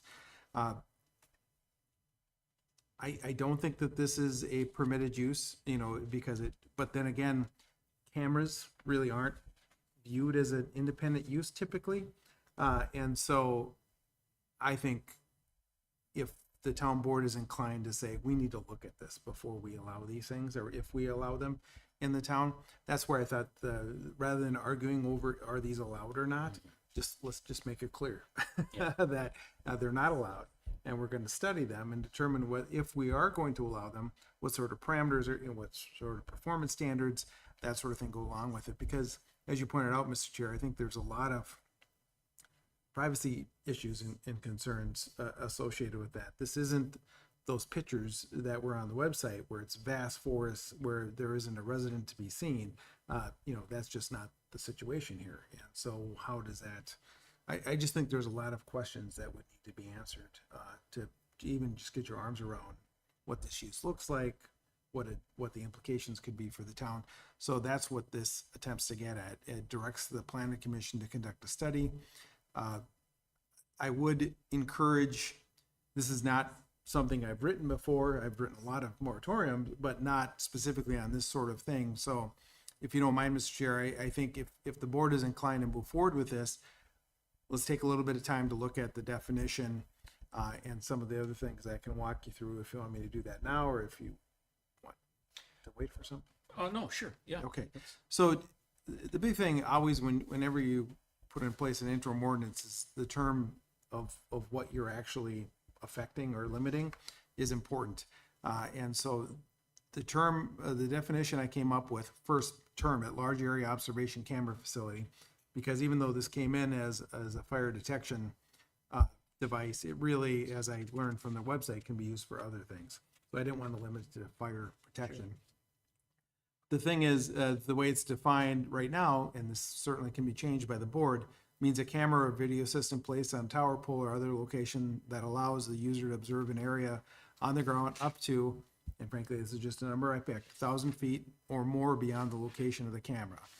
I picked 1,000, I went to a half mile, then a quarter mile, and then, so you certainly can change that. The idea is that this isn't someone setting up a security camera, a warehouse backyard sort of thing for security, that sort of thing. This is really potentially encompassing a large number of properties. That number certainly could be changed, though, if you think that that's not an appropriate number. Then it goes on to, as I mentioned, authorize or directs the planning commission to conduct a study. The moratorium is on the placement, maintenance, and operation of large area observation camera facilities in the town. Now, there are exemptions that I tried to list, placed by a government entity to monitor traffic or weather, placed by a property owner to monitor his or her own property, placed by law enforcement, those that were lawfully placed prior to the effective date of the ordinance, attached to an airplane, drone, or satellite, those that are placed and maintained in any such location that does not allow the camera to observe an area 1,000 feet or more from the location of the camera. So just trying to make it clear that anything that falls outside of the scope of the definition isn't affected by this. So those are and then it's a 12-month period.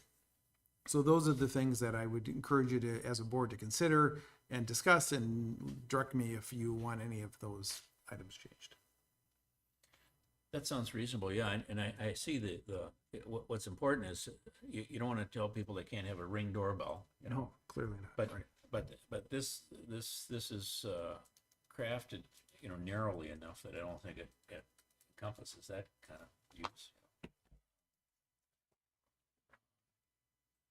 So I like the idea, but Rachel, what do you think? It's like interesting. I mean, it's like really weird that some private company, like it's a weird business model. But then like real estate agents taking pictures of houses, you get the neighborhood, that gets a little, maybe 1,000 feet. I don't, No, you're talking about somebody driving around, like, almost like Google with their street I don't know, cam even or if something? you're just taking a picture. It gets, there's gonna have to be a lot of work around this, because 1,000 feet, I mean, that's my backyard, so. Like, what about trail cams, if someone wants hunting on public land, I mean, there's gonna be a lot of work for the planning commission. Sure.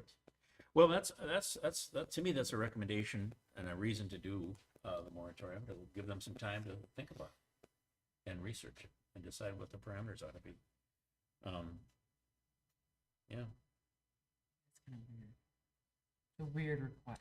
it's a weird request, and I mean, I think it's fraught with potential difficulties with regard to, privacy concerns. Yeah. I mean, it's 24/7 real-time monitoring of what you're doing in your backyard, and why would anybody care? I don't know, but in this era of sort of data collection, it's, it could be something we don't want to allow in the township. Okay, exemption. Okay, attached airplane, drone, satellite, what are those balloon things? People are taking pictures out of hot air balloons, Oh, yeah. Stuff. I mean, it's not a large, like, camera facility. Right. It's not a facility. It's somebody up in an aircraft, taking a picture. So And it's, I if don't it's think- static or something, like permanently installed or mounted or. Yeah, I think that's the This idea. is probably fine. Yeah, he says, video system placed in a tower, pole, or other location that allows the user to observe, yeah. Well, Or you can make it really expensive. And be like, yes, you can, but it's like $100,000 a month. Right. So, yeah, but your point is well taken. There's a lot for us and the planning commission to think about. But I think the idea of doing this moratorium Yeah. on such developments while we figure it out is probably a prudent thing to do. Yeah. I agree. Let's do it. So I'll move that we accept Mr. Chair? or adopt. Yeah, go ahead. Can I grab you before you make the motion? Sure. So this discussion was helpful. I'm actually thinking about the definition. Instead of a video system placed on a tower, maybe mounted is a stronger word. So replace place with mounted, and then that allows the user to continually observe an area. So add the word continually. Yeah. To get at the single picture idea. I mean, this isn't intended to just get at someone taking a picture. This is Right. 24-hour observation of like a big area.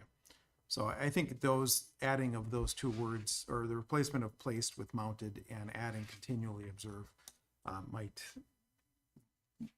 better capture what we're trying to get at. Makes good sense.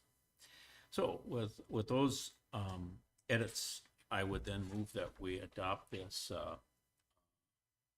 this moratorium as an ordinance. And do we need to have a public hearing to adopt this as an ordinance, or can we do so today? Mr. Chair, this, because you're not regulating feedlots, you can adopt this without a hearing. Okay. So I'll move that we adopt this and the accompanying resolution approving summary language for this moratorium interim ordinance. Yeah. Mr. Chair, can I recommend that you just do the ordinance first Sure. and then do a separate one on Okay. the So, resolution? yeah, I'll accept that modification. So we're just going to vote on the approval of the ordinance. Is there any second, first of all? I'll second. Moved and seconded. Any discussion, any further discussion? Have we exhausted it? Okay. It's just so weird. All right. Hearing no further discussion, all those in favor of adopting the ordinance as we just modified it, please signify by saying aye. Aye. Aye. Opposed, no. Okay, so that ordinance will be adopted. And then finally, I will move that we approve resolution, it hasn't been numbered yet, but the resolution that's in our packet approving summary language for this interim ordinance imposing the moratorium on large area observation camera facilities that we just adopted. Chairman, that would be resolution 18. Oh, okay, 2025-18 would Correct. be the number for it. Okay. I'll second. Moved and seconded. Any further discussion on that? Hearing none, all those in favor say aye. Aye. Opposed, no. Okay, so we adopted that ordinance and it'll be published, I guess, pursuant to this resolution. Okay, the other issue that is listed on the agenda under me is the issue of data centers. And that's kind of it's not a related issue, but it's a similar issue. And I think the planning commissions sometimes they don't have anything to do at a particular meeting, but I would like to, well, it's true. I mean, you've said that in the past, but here, how would you like to look into what kind of regulations we should put on data centers? And the reason I suggest this is that data centers have been kind of popping up all over the place. It's kind of all the rage. And it's been, you know, they pop up in areas where there's some land to put the data center and where there's adequate power supply for it, and maybe some other resources that they look for. But I think Carrie heard at the last Minnesota Association of Townships training that this has become an issue for a number of townships around the state.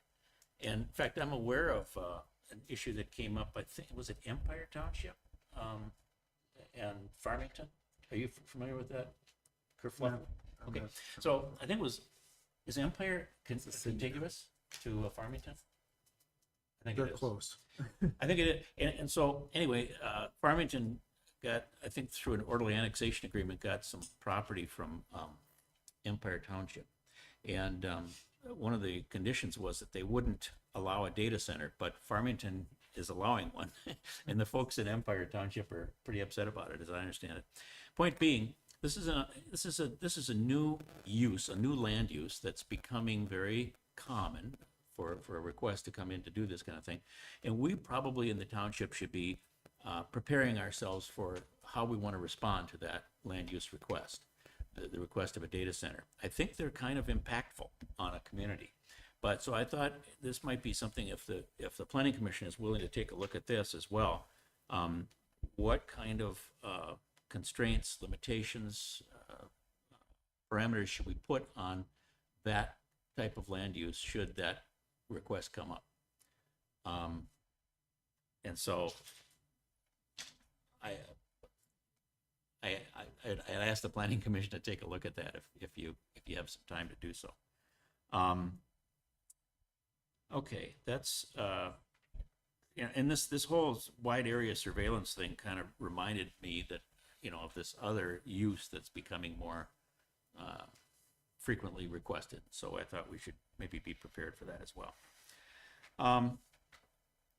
Okay, the other thing that I want to talk about is our IT consultant has some suggestions to make regarding, once again, data, having a data server or a document server at our town hall, as opposed to using some cloud service or something. And so I thought I'd let. Yeah, so if you'll recall from last month, you directed me to look into a local file storage solution. At the time, I estimated around $5,000 for that. That is a high estimate, it turns out. Ubiquity, the company that we're using for our access and surveillance system, also has a file server system. That specific system is $500 just for the basic hardware. And then the cost of storage is an additional charge beyond that. I would estimate in total it would be about $2,000 for a fully furnished system. Will that be cloud backed up? If burnt, That would be an burns up? option. That would be an additional cost though, not included in that $2,000. But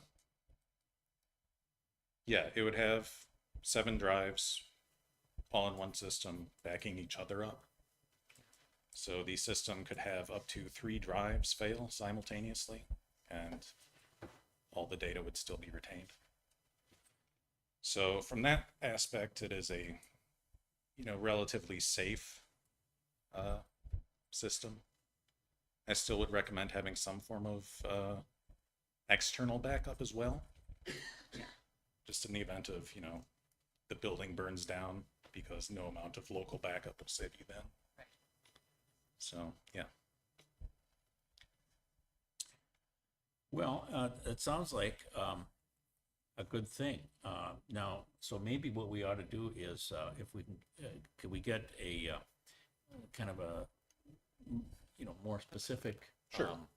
And detailed proposal, maybe at our next meeting, and we can vote on, the adoption of that. Or how do you feel about that? Yeah. Okay.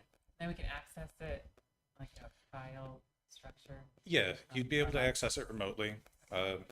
Individual credentials for, any given member that needs access to it. So, yeah. It sounds like a good investment. And Okay. the advantage of that, as I understand it, is that if there is a document that, comes in and says, let's say there's a permit application or something, Gary can put that on that thing, and everybody can take a look at it from The comfort of your living room. Yeah.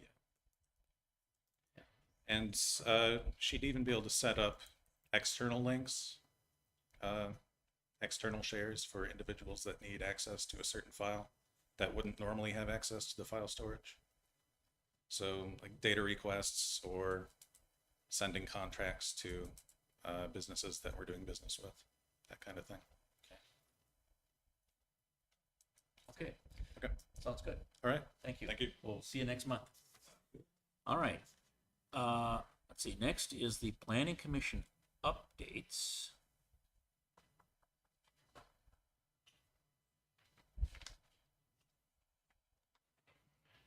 Hey, everyone. Howdy. Uniform on tonight. Thank you, Pam. Very nice. With the name tag. Where, Yes. Yes. gee, where'd you get that name tag? I give it information. Yeah. So I have a few things to go over. We're meeting this week, Thursday evening. Our agenda includes 2 more situations with accessory structures in front of the house. One is 1433 Old Ridge Avenue, and another one is 12634 20th Street. So the residents have submitted their plans, and we'll review that with them. And then there's also an application for a minor subdivision on 20th Street. Mike Linsky will be at the meeting. It's a 20-acre parcel, and there's some complications and considerations related to his planning there, so we'll review concepts with him. And that's our agenda. And I will not be at the Planning Commission meeting this week. Dell will be facilitating a meeting. Marion will handle the Zoom remote because Kim, our planner, will be joining by Zoom at all future Planning Commission meetings. So we'll carry on. And then a few other topics here. Betsy has resigned from the Planning Commission. She's been on the Planning Commission for a very long time. Cheers, a lot of contributions to our township and to our Planning Commission. So thanks for Betsy, and we need to maybe make some special time for her too. Maybe a recognition budget can handle an event this fall or something like that. So thanks to Betsy. And then we'll start in motion. We need to inform the residents that there's an opening and take applications and go through this process again to identify a new member. So how about that? So we'll get that. Thanks for moving. your service, Betsy, for all those years. We're gonna miss you. Yeah. It's been a Swanson on the Planning Commission for a long, long time. Yes, her dad, Doc Swanson, was the chairman of the Planning Commission when I joined the Planning Commission, and I think he'd been the chairman for a decade or more. Yeah. We used to meet in their house. Yeah. Mhm. So,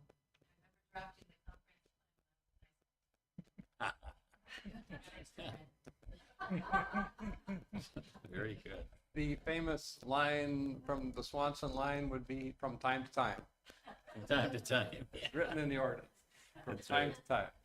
to time. Isn't that what it was? Time to time? Yes.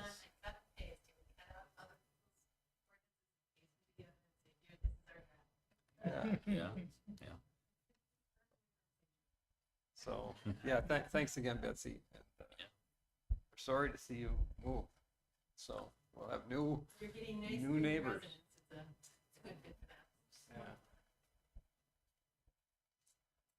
Yeah.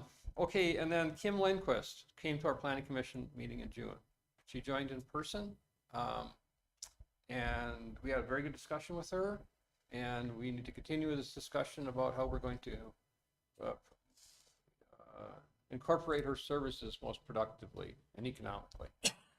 So at this time, we will have her involved in all of our planning commission meetings, at least for touch point. And I distribute the agenda to her.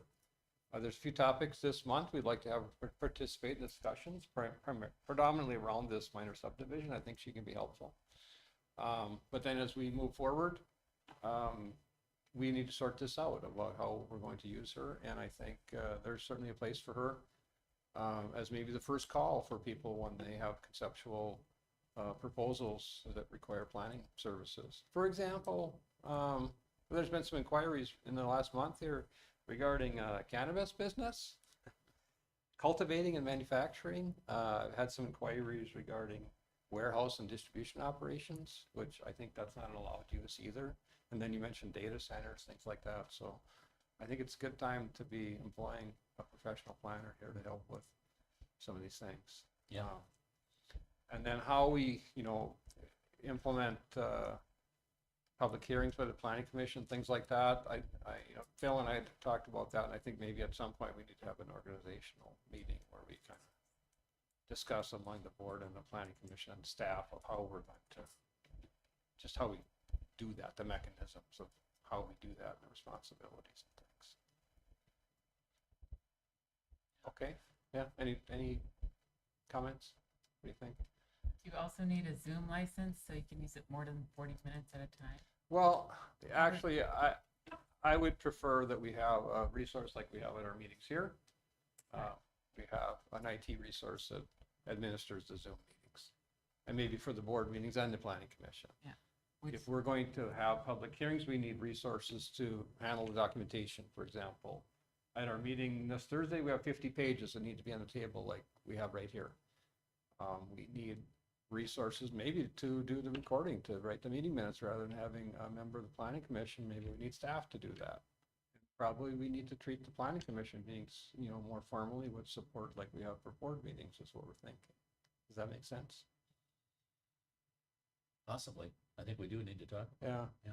Yeah, even like, we hold our meetings in that room. We don't hold them here. We don't have the capability to display or a resource to have these things on the wall. So if we're going to have public hearings, we better have the resources to do it the right way and to share the information with the residents, make everything available like we do. Sure. Someone to do what Betsy's doing as far as putting all the Yeah. documentation Yeah. up on the screens and stuff. I mean, it's too much to be facilitating a meeting, distributing the documents, sharing the screen, doing a Zoom meeting. It's just, Yeah, it's we'll not, figure it out. you don't do that. I can't do that anymore. I mean, we need to have support to do that. Sure. Yeah. All right. So, and then I got the notes to investigate cameras, use of cameras, and data centers is an allowed use too, possibly. And I think maybe distribution and warehousing is something we need to address, to be honest with you, too. It's an allowed use. And you see what's coming our way in Woodbury on the south side of the freeway. Ryan Construction building another one out there, right? Distribution and warehousing. It seems to be quite a center of that on this side of the metro here on the freeway. So I wouldn't be surprised if some proposals come our way, right? So, anyway, thanks. And I'm sorry, I'm going on a trip this week. I won't be at the meeting, but we're all in touch and we carry on. So I have another thing, explore a little bit with you. And that, Yeah. did you, okay, so Carrie heard from somebody, yeah, that wants to put in a fiber optic prefab structure, like an accessory building, at the Holiday Station. This is a company that does fiber optic communications, right? So is that something that the planning commission should? I don't know, I haven't looked into it. It's something that came across my desk, but it's called prefabricated telecommunication shelter. They don't have any on the East Metro and they're looking for a location. And I have not looked into that at all to even know what that means. So I don't know, it's something that's, Is it on the Holiday site or an additional they would site? lease land They from lease? them. Oh, so that may be within the constraint of the conditional use permit to the Holiday Station. downtown, huh? Right, right. So, yeah, so I mean, they haven't really made a proposal yet, right? They just made an inquiry?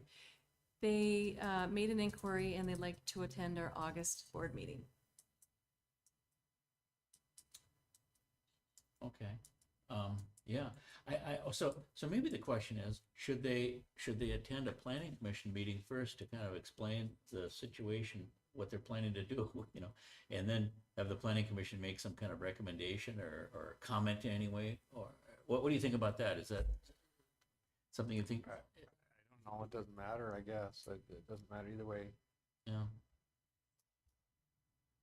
Well, maybe we just let them speak to the board next month, see what they have in mind, and maybe we refer them back to the planning commission for, as you say, possibly, you know, they may have to make changes to the conditional use I mean, permit. generally, if I get the call, we'll talk a little bit about concept, and then I bring them to the planning commission meeting just so we have a discussion on the record and we can talk through things. But I actually think with some of these things, I'm going to refer them to the planner, Yeah. Yeah, I sure. was thinking. and then the planner can work with them to develop a proposal and an application. Yeah. I like that idea. So, I mean, something to think about. We might go that route. She may As we have step run into into this, some of these things before. Yeah. Mr. Chair, just a quick note on that. I know one of the towns I work with requires applicants or pre-applicants to enter into a pre-application escrow agreement. So the town is spending their money, not your money, on the planner for those sorts of inquiries. So that's just something I would encourage. I think that goes to that meeting that he was talking about, trying to get that all in place to deal with those things. It's a way of just reducing the town's exposure financially. So to charge an escrow, do we have to then make that part, I mean, they have to be applying for some kind of a permit in order for us to charge an escrow? No, it's a pre-application. So the idea is if you want to take time, our consultant's time, you're paying for that. And so if you want to have those conversations, which in many cases is valuable. I mean, it's worth their money to ask rather than make application and find out they're going down the wrong route, and then they have to pull back and go down a different route. So if that conversation, and the reality is that pre-escrow then just rolls into their offsets, whatever their other escrow is when they actually make application. So I'm just mentioning that as a way that encouraging that to happen, frankly, because I think I think those it's a good conversations are I think helpful. it's a good idea, but in some situations, right, as a resident, it's a minor thing, right? And it's quite a nuisance to put the resident through that.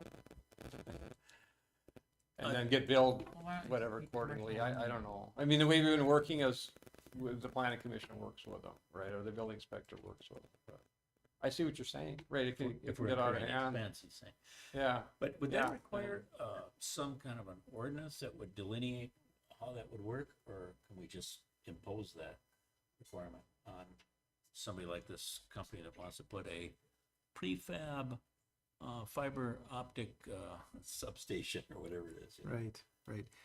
Actually, I think it's something, we certainly can write that into the ordinance, but it's your consultant. No one has a right to access your consultant. Just like I don't take citizen calls unless you want me to, because it's running up your bill. So I'm not suggesting we create this big barrier. The times I've seen it used, it's not, usually the simple inquiries from residents can just be handled at a staff level without having to get to a consultant. Right. But if, these are usually developers that have big projects coming in, they want to have that conversation. I have one coming up next week where they paid $3,000 to have the conversation. I think it absolutely makes sense in that situation. Yeah. Because I'm Yeah. involved, the engineer's involved, I think, the planner's involved, so they're paying for it. So do you have an agreement that's already drafted that might be appropriate for the township, a pre-application? I think I can find one, yeah. Probably not a bad idea, yeah. Yep. All I right. mean, I just think of the situation, somebody comes and they say they want to put a garden shed in, they want to know what the Yeah. setback requirement is or something like that, or some Oh, simple sure, sure. thing. I mean, I don't want to hang up the phone on them No. and tell them to talk to the planner and do a pre-application thing. Right. It's like, No, you know, that's not what we're talking about. so. But certainly when these, you know, very complex development proposals are on the table, certainly makes sense, right? Okay, that's Yeah. the planning commission updates. All At right. your service. Yeah, Right. another month. Just to clarify, so getting back to the company, Yeah. do you want them to attend the board meeting or do you want them to Well, maybe there's file not, an pre-application with escrow to talk to the planning commission? um, I don't know Mr. enough Chair? about it. Yeah. Can I suggest they just come to the board meeting Sure. like they were proposing yeah, to? yeah. And then kind of take lead from there. Take it from there. I can tell you, in Dakota County, I think one of my towns just dealt with one of these, that they actually dealt with it under a utility provision in their code and required them to get a conditional use permit. I'm not saying that's the right answer here, but I mean, those are the sorts of things that'll have to be sorted through Okay. once you find out what they actually want to do. All right, so we'll invite him to the board meeting, and then Troy can tell us what to do. Oh, hey, I can help with that welding project too. The welding project. Yeah, I But can help you're with going that. out of town. Well, we got time. I mean, we just have till like August 5th, right? Everyone wants in on the welding. Yeah. Thank you. Okay, all right. Thanks, Mark. Okay. We already covered item 12. Good. Old and new business. Okay, so I got a couple of things there. Under old business, we talked, last time we talked about this was February. We talked about the 28th Street drainage improvement project that we've been asked to do by the watershed. And I think John had wanted, we had a estimate from M&S Tree Removal to do it, and they came in at $15,300. I asked Matt whether that's still valid, and he said it is $15,300, but unless, he said, subject to seed prices going up. I don't know how much of a component that is. I don't think it's a very big component. But and then John had wanted to get another estimate or quote. He got one from Miller, and he said it was for more. He told us this in February at the February board meeting, that it was for more than the M&S tree removal quote to do that same work. This is improving drainage that we're responsible for because it's on our drainage easement, 28th Street going north onto some person's property, and they're getting kind of mud washing onto That's their one lawn. we're at. Yeah, we Yeah. went there. Okay, We went and yeah. looked at it. And it's still an open item. Still an open item, so it's old business. Let's So- resolve it. So I thought we should resolve it, and so I'm going to move that we have M&S Tree Removal go ahead with that project. And once again, they've estimated it'll be about $15,300. Do we have to do any kind of special contracting with them, or can we just have them do that under their general contract to do work for the township? I'm sorry, I was looking at the pre-escrow Yeah. stuff. Oh yeah, that's his estimate. That's not a bid, it's an estimate, but I think he's pretty reliably not gonna, go over that, but. So you already have a contract? Oh, yeah, M&S. We Okay, have a contract I with him, see. right, yep. So Yeah, I assume hopefully we just. yes, I think this would fall within the scope of the Okay. existing. All right, so I will move that we proceed with having M&S perform that service for us. I'll second. Moved and seconded. Any further discussion? Hearing none, we will need a roll call for that. Supervisor Dana? Aye. Chairman Moosberger? Aye. Okay, so we'll go ahead and have Matt do that. He told me that it would be like September timeframe when he gets to it.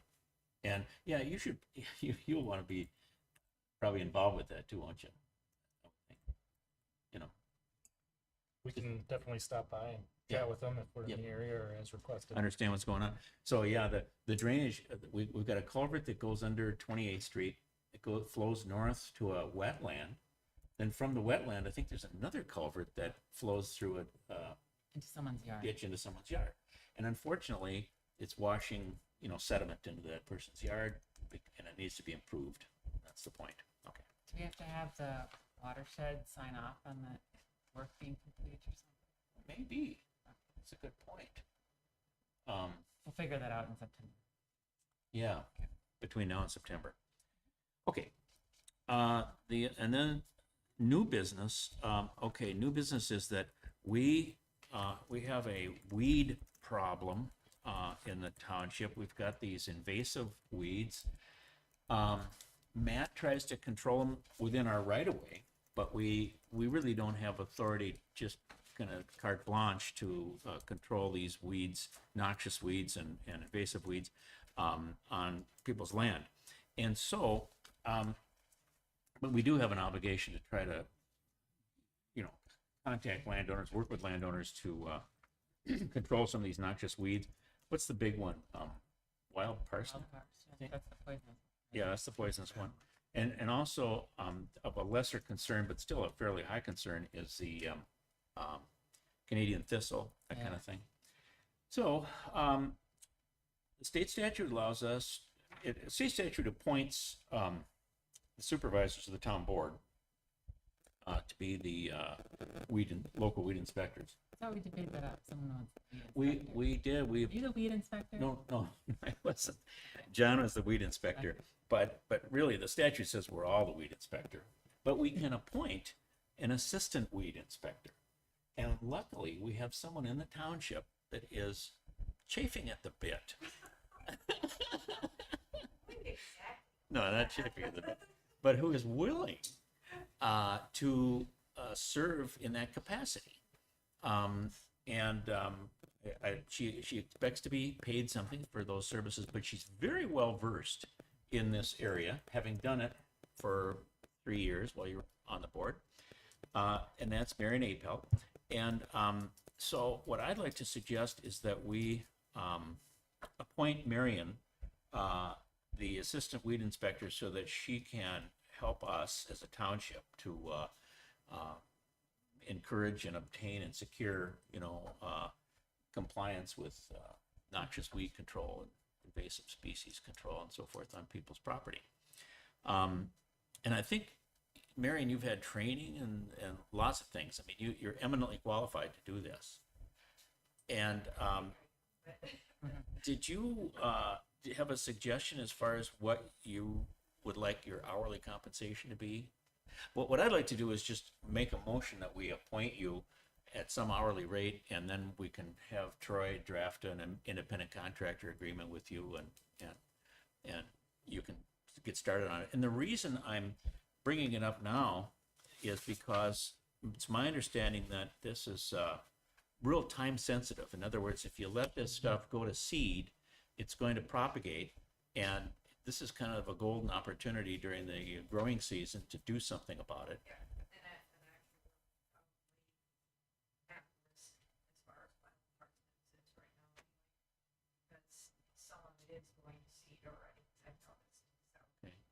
Might have missed some of our opportunities this year, but certainly it's sort of critical time.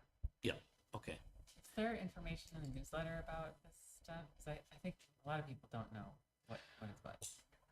Well, we've done it almost annually, and I asked Matt if he wanted to include anything this time around, and I gave him a good 2 to 3 weeks to get back to me. And by the time he got back to me, I had already gone to print. But he did give me a real nice 3-paragraph description of what he wants people to know, and he asked if I could put it on the website. Okay. So maybe I'll run it by our new Weed inspect assistant. weed assistant. Oh, you already did. Okay. So if that's okay with you, I was going to put that on the front page of the website, or do you want to take a look at it? If both of those folks have reviewed it. They're the and experts. they like it, I'd say let's do it. Okay. He's just talking about the fact that we're gonna have to do something. And, Right. I'm just kind of summarizing here. And you can put it on the website, but you can't go on. No, of course not. It's going below that. Right, but after the 75th anniversary, then it will bump up. Yeah. He's just telling them that we're going to be dealing with it. If you wish not to have your right-of-way mowed, you must maintain at least 4 feet from the curb, da da da da da. So he's trying to just educate people before he goes ahead and does stuff. I'd actually talk about it. Okay, so we're okay with this. All right. So, yeah, Marion, I didn't let you answer the question, but I'd asked about what hourly rate you'd like to suggest. Well, that's, the supervisor is kind of like a $60 when I would give out for residents and stuff like that. So, but I'm only like, Okay. That's very generous, and I appreciate your willingness to do this and the fact that you're just the perfect candidate to do it and eminently qualified to do it, so I appreciate that. I think I saw somebody else's hand up back there. Yeah, go ahead. Not that I think it's well worth it, but I'm only gonna make $25. Uh-oh. $50 an hour. I really appreciate it, but I think my worth is just as much as she. For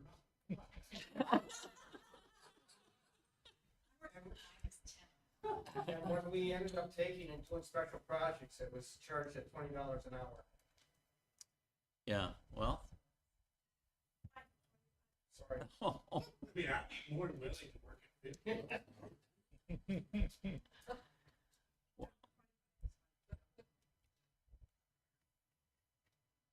Okay. All right. Well, if you're willing to do that, I'm forever in your debt, and I appreciate it. are you okay with that, Dan? Okay. Okay. I'm not trying to rob the township. No. We need this service. So, I'll move though that we enter into a independent contractor agreement with you, and we appoint you as of today's date to be our assistant weed inspector, so that we can get started on this important work. Do I have a second? I'll second. Moved and seconded. Any further discussion? And this will be, I assume, subject to you can work up a independent contractor agreement. We can I can get that execute. quickly. Okay, great. Wonderful. All right. Do we need a roll call for that? I mean, it You involves. probably should. Okay, Yeah. so let's do a roll call vote on that motion if there's no further discussion. All right, Chairman Moosberger, Aye. Supervisor Dana. Aye. Thank you very much. And congratulations and thank you. Thank you, Mary. I have some questions. So did she get an email that she contacts town? You have, you still have the township one? Yeah, because I'm on planning commission. It doesn't go. Oh, yeah. No, yeah, you've got your email address still with the township, right? Yep.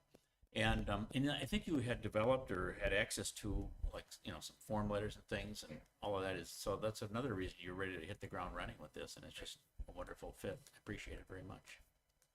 Okay. All right. I guess that's it, except for the public comment period. Wait, I have go ahead. business. Oh, I'm sorry. Getting a lot of. I'm sorry. Hey, well, John's the ordinance enforcer, right? Code enforcer? Yeah. Okay. I'm getting a lot of chicken calls about roosters, chickens that won't stay in people's yards. So I feel like there's some out of control poultry situations in numerous locations. So I don't know if we want to think about. The newsletter. Okay. Oh, good. Good.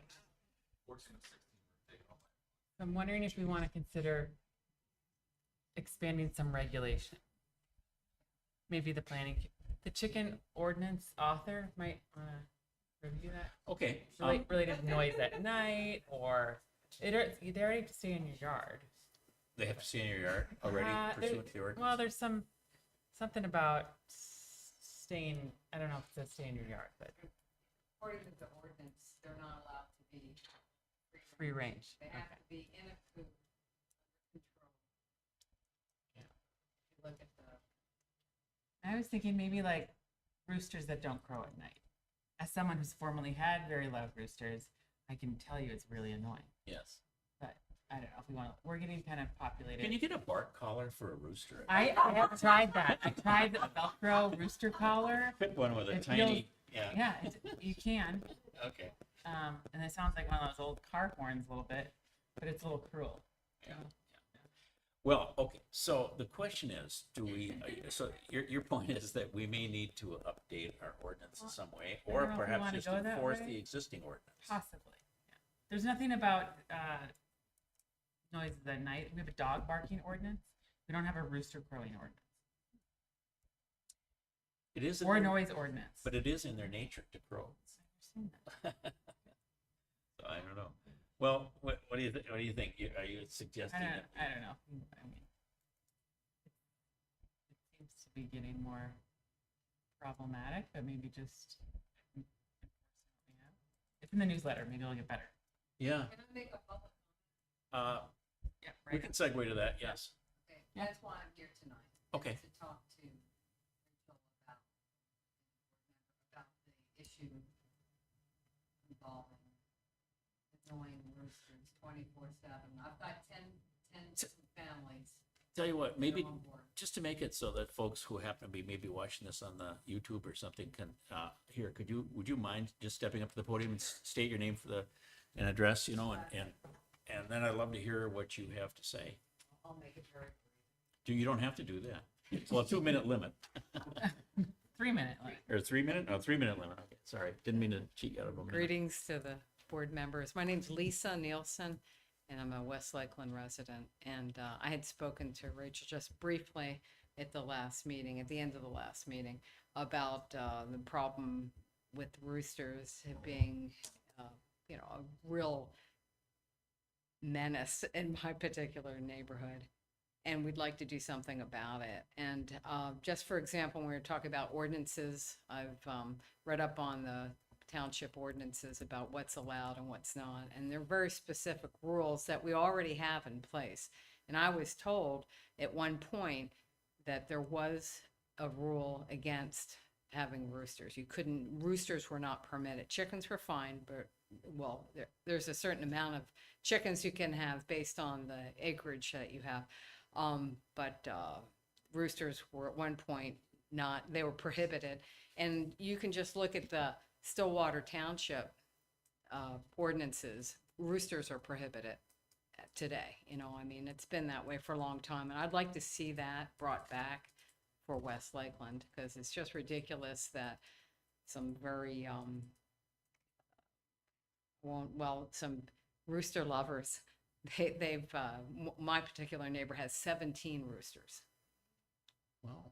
Yeah, that's a bit much. So you can see how that could create quite a large problem for a number of homeowners, me being one of them.